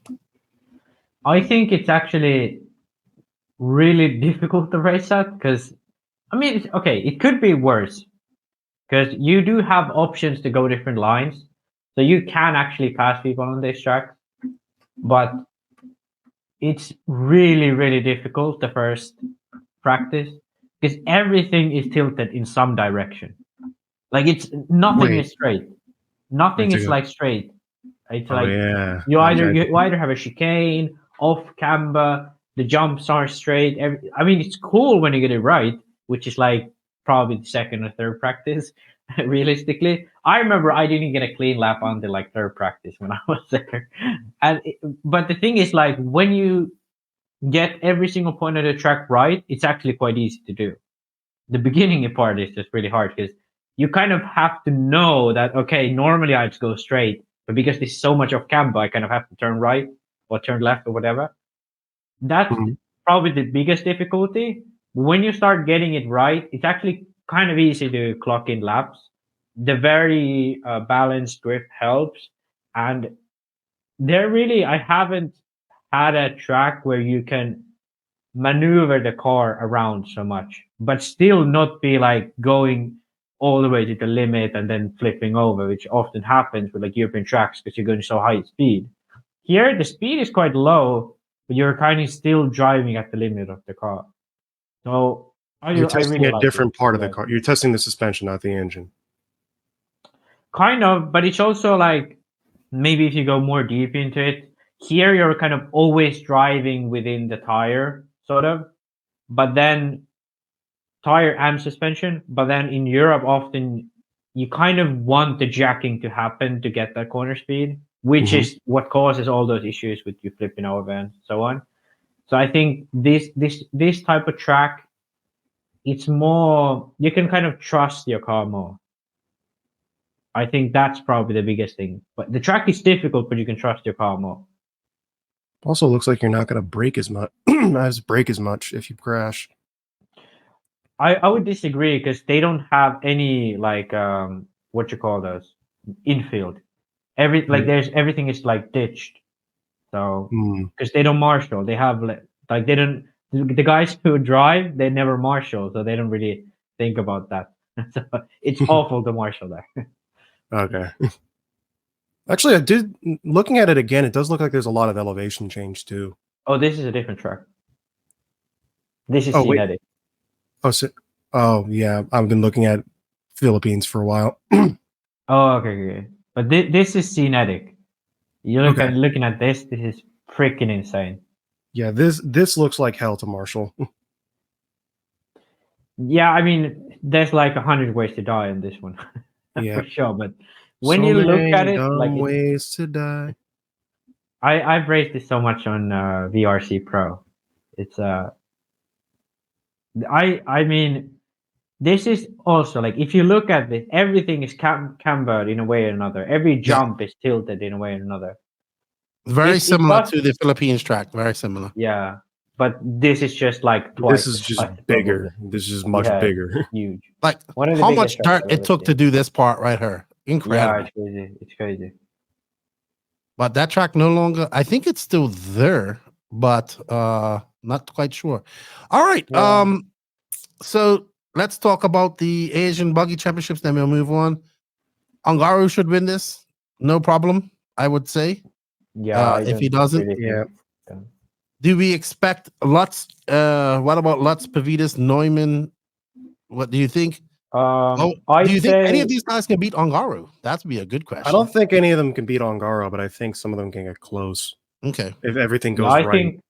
I think depending on how it goes with tires, tires are going to play a factor. If Lutz gets a little bit lucky with tires, I think Lutz could beat Ongaro. And what I mean is that Matrix doesn't work perfectly and AK works well. That's kind of what I mean. If they start from like a clean slate, like Ongaro is happy with everything, then I think it's kind of clear cut that Ongaro takes it. I do think the more interesting one is to see how it's gonna go with McBride and Lutz, because they met at the first round. How much was it? Was like a month ago now. Lutz beat him straight up, no question. McBride was close. He was probably even faster at times, but just overall not able to challenge Ryan. Now McBride has a solid win at the Aussie Nats. He's had a few months with the car. They're on same cars. Both are kind of running off-brand engines. McBride's with Nova, Lutz is with Alpha. Different tires, obviously. But I think this is kind of like a fair match because it's unknown territory for both, you know? And, I mean, Asian Buggy Challenge was unknown territory for both, but I think then Kyle came into that event with a slight deficit because he was so new to the car. But here, I don't know. It could be really interesting to see which one of those two wins. If McBride finishes second or even is able to challenge Ongaro, that does entail something positive for him in the future. I think if he's able to do that this race, this weekend, I'm going to be like, I could say that is entailing that he can actually be good again. But if that does not happen, it's going to be a really, really long road to prove himself again, I think. I would agree with that. Do we see like a Bernard Zach step up or one of these other Australian guys? It's like this is what everybody's been waiting for. Bernard Zach, you know him. Bernard Zach and McBride, neutral track client to an extent. You have other fast Australian guys coming up as well. So it'll be very interesting to see how that story all unfolds. Yeah, I think Bernard Zach is a little bit of a question mark. Because I feel he has gotten a bit worse than he was like a year or two ago. Because then he was beating McBride every weekend, you know. That's what drove McBride to devastation and almost quitting RC altogether. But he hasn't, in my opinion, looked the same recently. That being said, J Concepts, at least back in the old days, were really good at this track. Then it was some molasses, so it could be totally different. Who knows? Yeah, I think it's a little bit more give in the oil. Yeah. All I know is that I really would love to be at this race next year. That's all I know. Yeah, I did like Manila after all. It was there was beautiful parts, I'd say that, but it was also, you know, never been to a country like that. So it's if you haven't never gone, it's definitely experience. You have to sort of. Sounds like my type of place. I love it. Yeah. I think it's like for Keenan, it's like normal. The food there, absolutely disgusting. I don't fucking know what's wrong with them. But the food is like usually when you go to places, the food is delicious. But when I went there, it was like, okay, let me pull back a little. It's something that I'm totally not used to. You know, I'm used to European cuisine. I'm used to like, well, American cuisine isn't really a thing, but like I've been to like you're used to like first world cuisine. That's what you're used to. True, yeah. But the thing is, like everything, like every single, I used to eat meat back then, so every single piece of meat that they had bone in it. At some point, it could be a fucking fillet, but they had fucking stuck a bone in it. That was one thing. What's wrong with that? That gives it more flavor. Sure, but I mean, you're from the south, so for you this is normal. But it's not that normal. I mean, like, absolute. But doesn't reindeer meat have bone in it? Whale blubber, you know, whale bone. No one on a big giant. I don't want to hear nothing about. I don't want to hear nothing about no cuisine when you have what's that stockfish, petrified fish in a tan, reindeer balls, and all that shit. That's hey, let's have the gallbladder of a fox. You know, some sumai, some Finnish sumai, what you call it, druid, damn, walking around them damn stones that you find in England, and some Finnish druid making a potion out of fox bladder or something like that. But let me say what was the absolute worst. Oh, you're not finished? No. They had this dessert. They had this dessert, which was like a traditional dessert, and it was like it was basically milk, some random candy-looking things, and then pieces of some very non-tasty fruit. I don't fucking know what that was, and it was not great. What you experienced, Max? Did they say this is a traditional dessert to you? Yeah, because I was with Oggy and there's your first problem. Yeah, because the moment that you go to a different place, this happens all the time, and like you guys do it in Europe to Americans all the damn times. Like this is the traditional dish or whatever, and it's like raw beef with pepper on it. Yeah. Also, but that also Max, I didn't even taste balut, and still I was a little bit like iffy with the food. You know what balut is? Hey, yes, that's what Jake you ate, the baby bird and the egg. You know what? Your little pale ass can't handle the sundawn at Radovan. So how are you gonna handle street food in Philippines? Your digestive system was probably all up a tree. All right. Up next, Philippine Masters looks great. Can't wait to go. We have Wally's race on this weekend as well. Ryan Mayfield's going to that. It's being held at the Dart. It's the Wally Builds RC Nitro Supercross. He's done a pretty good job of promoting it. He was trying to explain the format to it. I hope it goes well for him. I might have him on next week or at some point to talk about it. But those are your three main races going on this weekend. Mod will be covering Wally's race, Asian Buggy Champions by RC Race Media, and then of course, Live RC will be covering the Raw 10 Scale Nationals. I'm gonna take some bets on the Nationals. Picks, Mod and stock, 2-wheel drive, 4-wheel drive. I'm gonna say Dakota Fenn. No, Fenn is not gonna win. Well, yeah, I'm gonna say Fenn's not gonna win anything. Maybe Stadium Truck. If Fenn wins something, it's Stadium Truck or Short Course if he drives. He'll probably just run Stadium Truck. He'll probably run on 4. Yeah, and Rivkin is gonna win at least one class, most likely 4-wheel drive, and then someone like Chase Lemieux or Champlin. Oh no, Champlin might win 4-wheel drive. Maybe I take that back. Maybe Champlin wins 4-wheel, Spencer 2-wheel. But I would like to see someone like Lemieux or Bata win 2-wheel drive. I do see one of those two. Good winning. picks. Good picks. Yeah. How about you, Cade? Well, for stock, I want Kyle to win, obviously. I was thinking Kyle go. Yeah. For mod, I'm not 100% sure. I'd say my safe pick would be Spencer for both 4-wheel drive and 2-wheel drive. Okay. Because it seems like he did well like last time at a track like this. So I'd say he's probably got the best shot. There are some other people who I'd like to win, like you said, Chase Lemieux and Bata, but we'll have to see. Okay. I'm going with Kyle go in stock, and then I'm going with Rivkin all the way. Fuck it. Rivkin, just all the very way. safe pick. Because I picked everyone, so I'm gonna say my right picks. The one you guys said in stock, because I don't know any of those.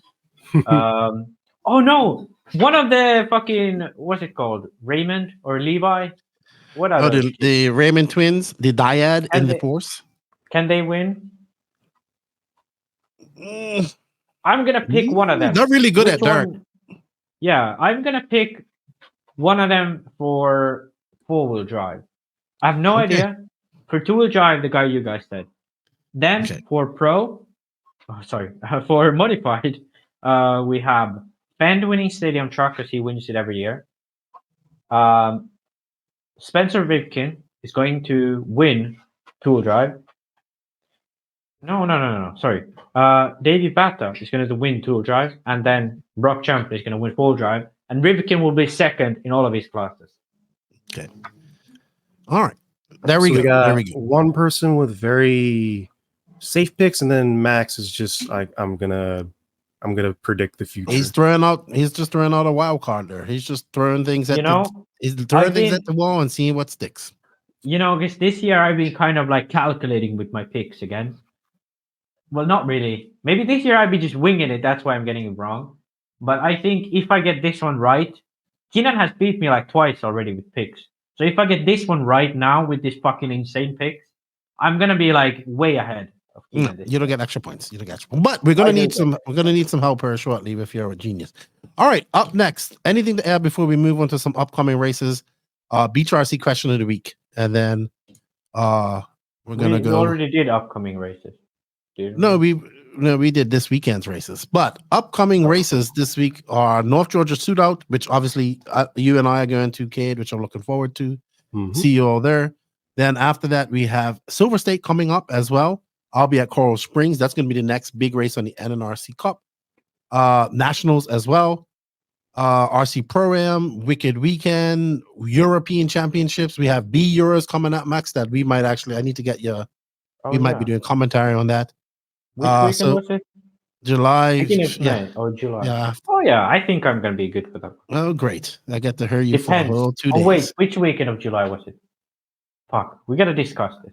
Might be my girlfriend's birthday, so then absolutely. Now we know we gotta get you off her quickly because she's starting to give you priorities, Max. Yeah, dove eyes.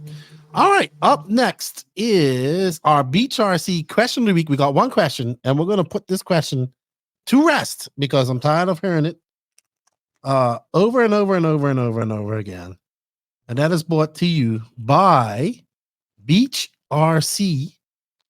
And we have an affiliate code for those guys if you want to check it out. Check them out. BeachRC.com, the racer's one-stop online hobby shop. Choose from all the popular brands and variety in stock with super fast shipping and great customer service. BeachRC.com still has the local hobby shop feel with all the benefits of the internet. BeachRC.com is the exclusive distributor for Ultimate Racing, S-Works, Pro Circuit Racing tires, Nitro Lux fuels, and Assault RC performance products. So fill up your cart and check out at BeachRC.com today. Alrighty, thank you to Beach RC for all their continued support. We do have an affiliate link for them. Also, don't forget, coming up soon this week, in July, is the Dakota Slideways Midwest Nationals, July 13th to 14th, 2024, at the Aberdeen, South Dakota Brown County Fairgrounds. Seth Van Dalen will be your race director. Sean Van Dalen, father of Seth Van Dalen, will be your race director. They have overnight camping, $20 per night, $7,500 in cash payouts out. $1,000 to win $1,000 to win 3 pro classes and 50% payback on e-truggy. Cash drawing opportunities as well. They have 8-scale Nitro Buggy, Nitro Truggy, e-Buggy, e-Truggy, 10-scale Open 40 plus e-Buggy, and novice class. You can, if you want to learn more about the Dakota Slideways Midwest Nationals happening July 13th to 14th, go check them out on their Facebook page, which I'll leave a link for in the written description of this podcast. Or hit up Jason Klinkner on Facebook. Thank you, Dakota Slideways. Good luck to everybody. If you're looking for a cash payout race, go check them out. All right. Up next, guys, is our Beach RC question. And Max, we are at 2 hours right now. And I would like to be done. Dude, I have to say this. You went for like 15 minutes talking about Florida RCC. Okay, because it's awesome. it is. You went. You can't put this on me. You know, you went we for all have our 45 thing. minutes ostracizing the whole continent of RC racers. No, I didn't. I told you how business works. Cade, I think Cade agrees with me. You just like JQ. You never lose. All right. So this question is what by Mark Robin Braun, who I haven't figured out if he's a bot or just a very enthusiastic RC guy, because he's also commenting on a lot of the YouTube stuff. So when you go to his Facebook, he just has one mutual friend. Yeah, I don't think he's a bot, because I think he is the one who like proved me wrong 3 times last podcast. So I have to fucking start being more your careful. nemesis. I like. Yeah. No, but he like was like Mark so Robin respectful. Braun. He like quoted me, and He then did. he was like, "Well, actually, this is not right." And I'm like, "Well, I mean, I can't even argue with you. It's like no matter what you say, it's always Hey, sounding so be dumb." quiet before I get Alex Jones. We're gonna let Cade talk. Okay, So- let him answer first. I'm gonna be muted for a while.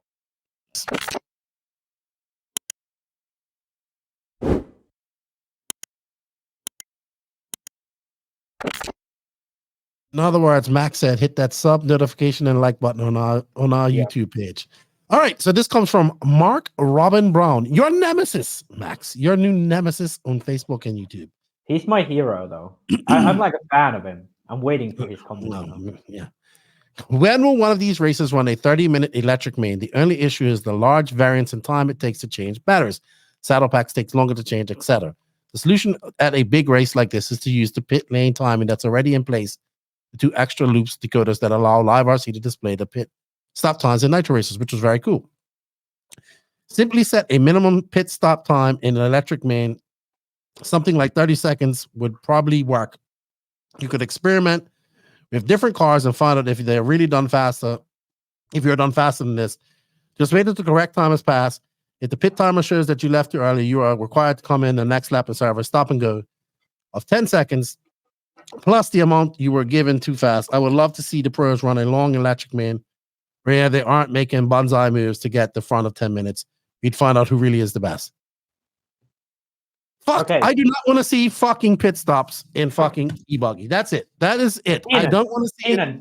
No, okay. this I'm gonna go full. I'm gonna go full Alex like- Jones on you right I now. like okay? I like 3 10-minute finals. Before you go anywhere, before you say anything, mute yourself. Mute yourself. Because we're gonna ask Cade, who is an e-buggy guy. Cade. Yeah. One of the biggest gripes I heard about e-buggy racing is we don't need a pitman. Okay, you wouldn't need a pitman in this situation.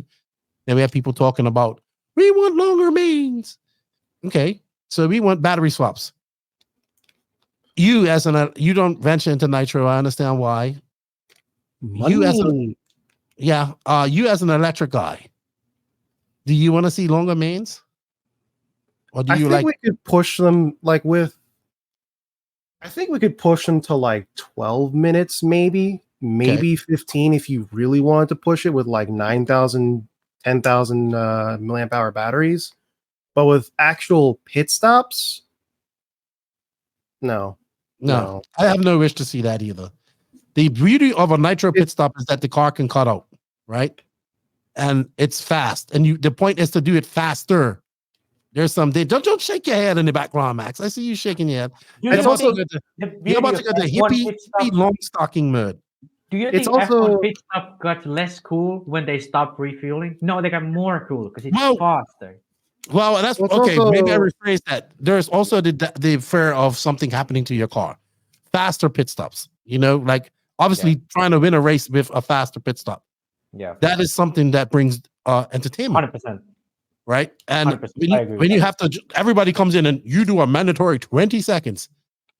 That sucks. You know, that sucks. That's boring. There's like I think others another that do thing 20 is seconds. also another thing is also the safety part of it, because it's not just like, well, for most people who run e-buggy, you'll gear your car specifically to run for a specific amount of time. So if you have your electric car, like for example, I have a 17 tooth pinion in my car. That's enough, or at least good enough, to have the car run for 10 minutes at max without overheating. So if you were This to is run, exactly my point. You wouldn't make your nitro engine run so lean that after 10 minutes of running it would break. I think we have this kind of opposite because we have been limited in time. So we have had too much energy. So we're going to smaller and smaller batteries so we can just barely make the 10 minutes. Right now with saddles, we are almost underweight. We can get the car almost underweight with saddles. So right now there's really not a lot of interest to go smaller batteries anymore to make 10 minutes. Like we're fine with what we're with right now. I think instead we should look into making less power out of the engine, out of the motors, because I'd say we have probably double the power of nitro right now. I'd say e-buggy makes double the power of a nitro car. I don't know if that's anywhere realistic, but if from just trying from the hip, I'd say in terms of torque, you're probably right. Yeah. What if we just went down in power so much? We just put like a 10 scale fucking speedo in that thing. Not really, but like figuratively speaking. We just go so much lower in power where we're right about where nitro is. And then we have much more availability with batteries. So what you're going for is like e-buggy light. Stock class of e-buggy. No, it's not stock class. It's my point. E-buggy light. E-buggy light. When we go to, let's say, 20-minute mains, then we will naturally shift towards smaller electronics and so on and so on. I think that's one thing that could be done in the future. Another thing is pit stops. I do not really see that big of risks in the pit stops. Maybe it could be like there's just a voltage spike and the whole thing fucking explodes, but I do see like if it's done well, like the quick release systems are done well, I don't see that being that big of a risk. Especially with the saddle layout, you could effectively make like a handle on the back of the car. You just pull it up, you put a new one in, and then you close it, lock it in somehow. I do see that extremely like simple to manufacture. Now I'm not an electrical engineer, so I don't know if there's actually a risk for a voltage spike that fucking blows the whole thing up. But that way you could easily get like a 10-second pit stop with an e-buggy, where we are like at 6 with nitro right now. Well, there's that also is one way to do it. And the third way to do it is keep it as it is and then just go lower with batteries, which in my opinion is the right way to go. I don't really see a reason for going to longer mains in e-buggy. Maybe if there's a situation where nitro actually ends up dying out, then we could look into it. But then I think there is a place for sprint racing, as in 10-minute racing. The only difference I'd make to e-buggy in the next 5 years, instead of having 3 mains of 10 minutes, you have 2 10-minute mains and both count. Not like race time does it, where you have 2 mains and just 1 counts. You have 2 mains and both count. I think that's a better system. They only have 1 main at race time. No, but like they in SIC, double mains. SIC had double mains still. The PMB was the first one they had single mains. So a race time used to do it where they had 2 mains but only 1 counted, which is absolutely silly because you could win the first main, not race the second one, still win, or then you could lose on like time. I think going forwards, we should look into running e-buggy as a double main, both count. Look at RCGP sprint race on Saturday. I absolutely loved it because you have to race until the end. It's like you race this first 10 minutes, then it's like you start from 0, and then you race the next 10 minutes. It's more excitement, it's more of a storyline, and it's like there's no dropouts, you know? You have to still finish everything, but it's in sprint format. That's my opinion of it. Okay. I do like pit stops and so on, but I do think the battery switch, it's not as sexy as refuel As or nitro. tire swap As or whatever. nitro. Yeah. We can all think agree you're on ever that. gonna get. There's yeah, also I don't we think all we're- agree on that. There's also But the I do- safety part of it as well, in terms of what's the main thing that people do, especially when it comes to like bullet connectors. The main reason why people will put in a bullet connector backwards and fry their ESC or battery is when they're in a rush. What more is there in a rush if you're in like a What if I you're in a would pit do, stop? what I would do for this would be that instead of having the bullet connectors free in the car, you'd have a mount which you mount the bullet connectors in. Just You put the isolate them properly, Okay. and then they stick up from the car like this. Mhm. So then when you pull the battery up, it disconnects. Then when you put the battery in, it connects again. Mhm. And if you do this mount rigid enough, I don't think there should be any issue to have it working properly. But I don't know. I'm not an electrical engineer, so I cannot say if there actually is a risk of a voltage spike when you just hit everything back in quickly together. But yeah, definitely no chance in free wires. You'd have to mount the wire somehow and have a rigid connector. Yeah. That I'd agree on. All right. So we both we kind of in a general agreement that I like the three mains. You like double mains. Pit stop isn't the answer because then you need a pit guy. I think that the reason I say triple mains is that people get 3 10-minute runs, or maybe we see 2 15-minute runs. I like the idea of limiting battery MAH as well. No, but that doesn't work because you can, like, if you see a battery with 5,000 mAh, it could actually be 4,500 or 5,000. Well, what did you mean by limiting battery? Limiting the S? No, I mean what I meant. Do you mean limiting the motors? Yeah. So if we just limit to smaller motors, that's one way. Or then if we just go to like 20 minutes, you make 8 scale stock. That's all you do. Because then people. I mean, that's basically what you've done. Yeah. Because if you're limiting the KV rating, that's the same as limiting turn rating. Yeah. And people's like, that motor's too fast. You've basically just created 8 scale stock, which is fine because that's going to create lots of drama.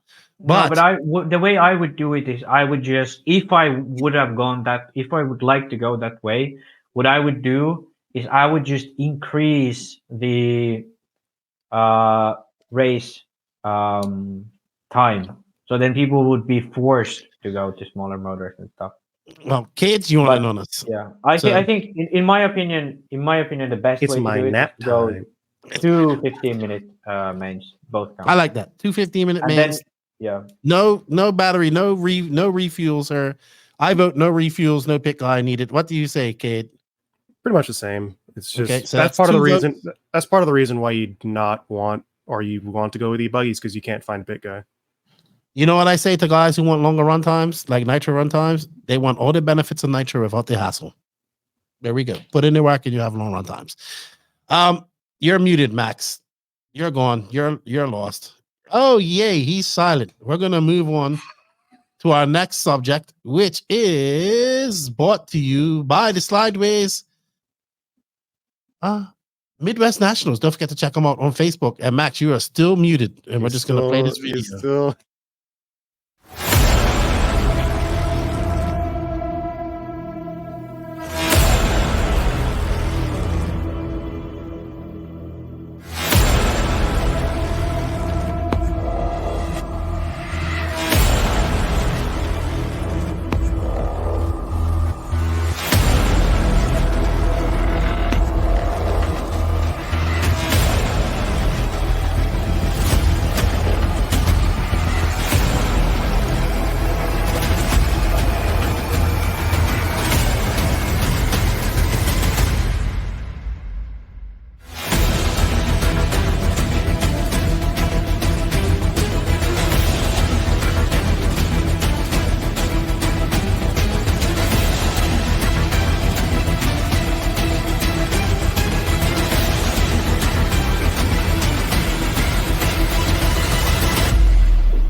That's right. You can go to Facebook Dakota/Sideways.com to check out all the information for the Midwest West Nationals, July 13th to 12th to 14th, I believe it is.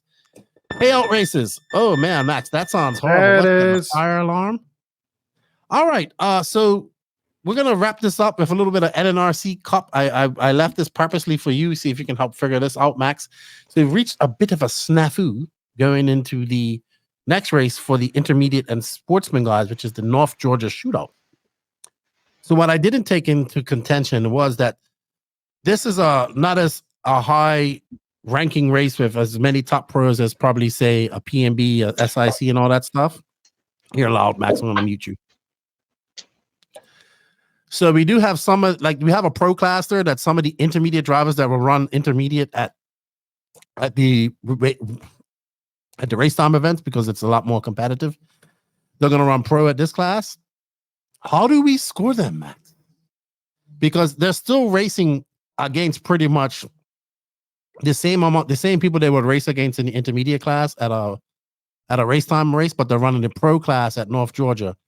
So and then we have legitimate intermediate guys that we're going to run intermediate anyway. So we're trying to think of a way how to score these guys in the intermediate class. Do they get points for running the pro class more, which contributes? Maybe they get a couple of seconds added to their time for running the pro class. It's only like 2 or 3 people. So what do you think? We got to think about this between now and next weekend. Well, when you can hear me, right? Yes, we can hear you. So I was actually muted before when you said I was muted. Yes. Oh, I thought you guys were joking. No. But my mic died, so that's why I was so confused.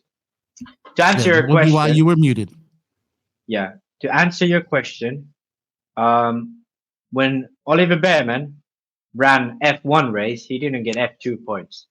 So yeah, but if you want to win, Max. This a little different. You want to win NNRC Cup, you have to be committed. Yeah, but we don't want guys dropping from the pro class going on to the intermediate class at this race. No, who are is it like every single guy who normally runs intermediate? No, it's like 1 or 2 guys. It's 1 or 2 guys. Well, if it's less than 3 guys, or if it's less than 5 guys, I think then they just don't get points. Well, one of the guys is actually doing quite well in the points right now, and he's going to run the pro. What we don't want to do. No, but what we don't want to do is have guys that are going to run pro, because you got to understand there's different levels of pro, right? This is something that I know. I know. So I don't know. This is why I don't do shit like this. Oh, but you are doing stuff like this because you're helping me do it. So what are you talking about? So I don't know what to do. Cade, what do you think we should do? We'll never wrap this up. In my own opinion, we talked about it before. I think they should just add a little bit, not add, but subtract a little bit of time from their actual runs and see where they would have placed an intermediate. Yeah, I think so. I think we should see where they would place in the intermediate run and then give them some props for running pro. Okay, are both mains the same length? Yes.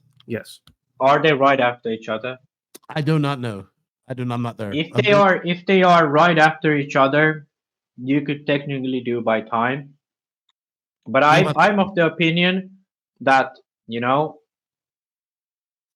first of all, you shouldn't probably do races where it's different level. Okay, so you shouldn't put races together. It kind of going against what the whole plan was, right there. There's 2-3 guys that are going to run pro class that'll run an intermediate class elsewhere. Yeah, it just happens. I think don't give them points. They are not running in the race, so you cannot place them points. It's like but I don't want them to drop on. I don't want them to drop down from the pro class to the intermediate class and be like, oh. I mean, tell them that they'll get a special mention on the podcast if they people take these points serious. So we got to figure it out. What do you guys? What is there to figure out? You can't do time. You can't give them some points. So we'll put it up to the crowd. What do you think? Are you guys more on the side of me and Cade? Or are you put it in the comment section below as well? What's your side? It really helps us out. It really helps. I think that they should get some incentive for running pro class. We give them a special mention on the podcast. They get a shout out. Wait a minute. What about? Okay, so how exactly does the points work normally? Is it It's just top 22.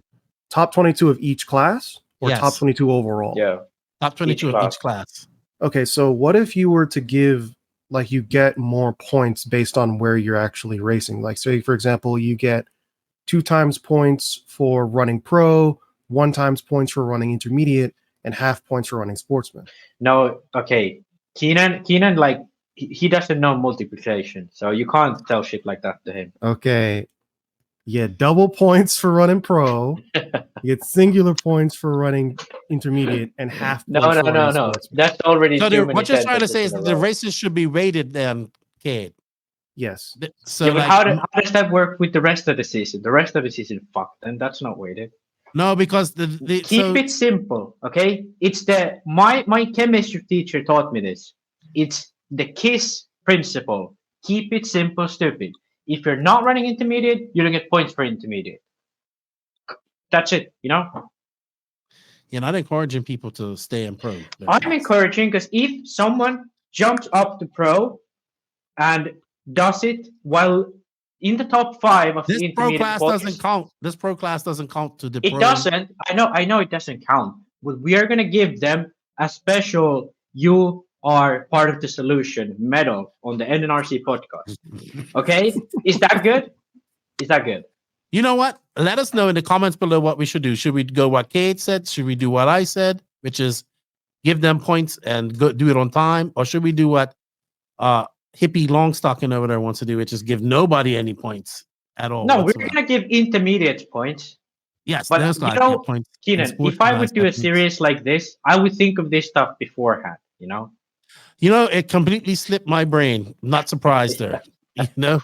Yeah. I just it completely, because I forgot about the different levels. Like there are some people that will stay in that intermediate class, and there are some people that will bump up, which they should be in that pro class. It's just a more regional pro event. Does that make sense? Okay. Yeah. Are we ready with this podcast? I'm getting a fucking mean eye right now. You are. You're getting a mean eye from your girlfriend. We're gonna let you go. We thank you, Cade. Anything coming new in the works for you? You got some video coming out here soon? Other than North Georgia Shootout, I'm kind of just winging it. Okay. Well, thank you for being on. I know Max almost put you to sleep. I can tell because you are yawning. It's and my Max, nap time. And Max, you're interrupting Cade's nap time. Max, thank you for your time. Tell your girlfriend we did one under 3 hours this week. So yeah, there we go. 2 hours, 24 minutes, and 11 today. seconds. 24 hours. That's right. 2 hours, 24 minutes, and let's call it 25 by the time I run through all of this. I want to say a big thank you to all of you guys out there, the NNRC squad around the world. We can't do it without you guys' support. Thank you for all the support. Hitting that like, sub, and notification button. Don't forget to keep on doing that. Don't forget to go over to Cade's channel and do that for him as well. If you wish to become a patron or NNRC YouTube member, you can. Helps us out. Financial links for that in the written description of this podcast. Also, we have links, coupon codes, affiliate links, and links for all the companies that support us. I want to thank them for all their support. They are InvisibleSpeed, Hitec RC, Corsatec USA, Sidewinder Fuel, Mayako, Beach RC, Tekno RC, Stacked RC, Clinic RC, Racecraft USA, RC Box Club, Call RC, Elite RC Productions, Florida RC Championships, RC Body Armor, SJ Racing Builds, House of RC, RCGP. Shout out to our drivers, Dave Ranafolk, Robert Badier, Alexander Hagberg, Matty G, Pekka Ivinen, Jonna Hutton, and the and the Ice Knight, Iceman, Mason Fuller. Okay, thank you for your time. Max, thank you for your time. Tell your girlfriend, less than 3 hours. Max, you're about to have a good evening, Max. Have a good one, and we'll talk to you later. Yeah, I hope so. I hope that I didn't take this too long because they came here drunk, so they're probably not that drunk anymore. So. Max, you're about to get your burns jumped, and I wish you all the best. Talk to you later. Max, Lefty, and Roach, we're out. See you guys later. Nitrous Glory, E-Buggy pays the bills, and Madagascar Roaches kick ass. We are out.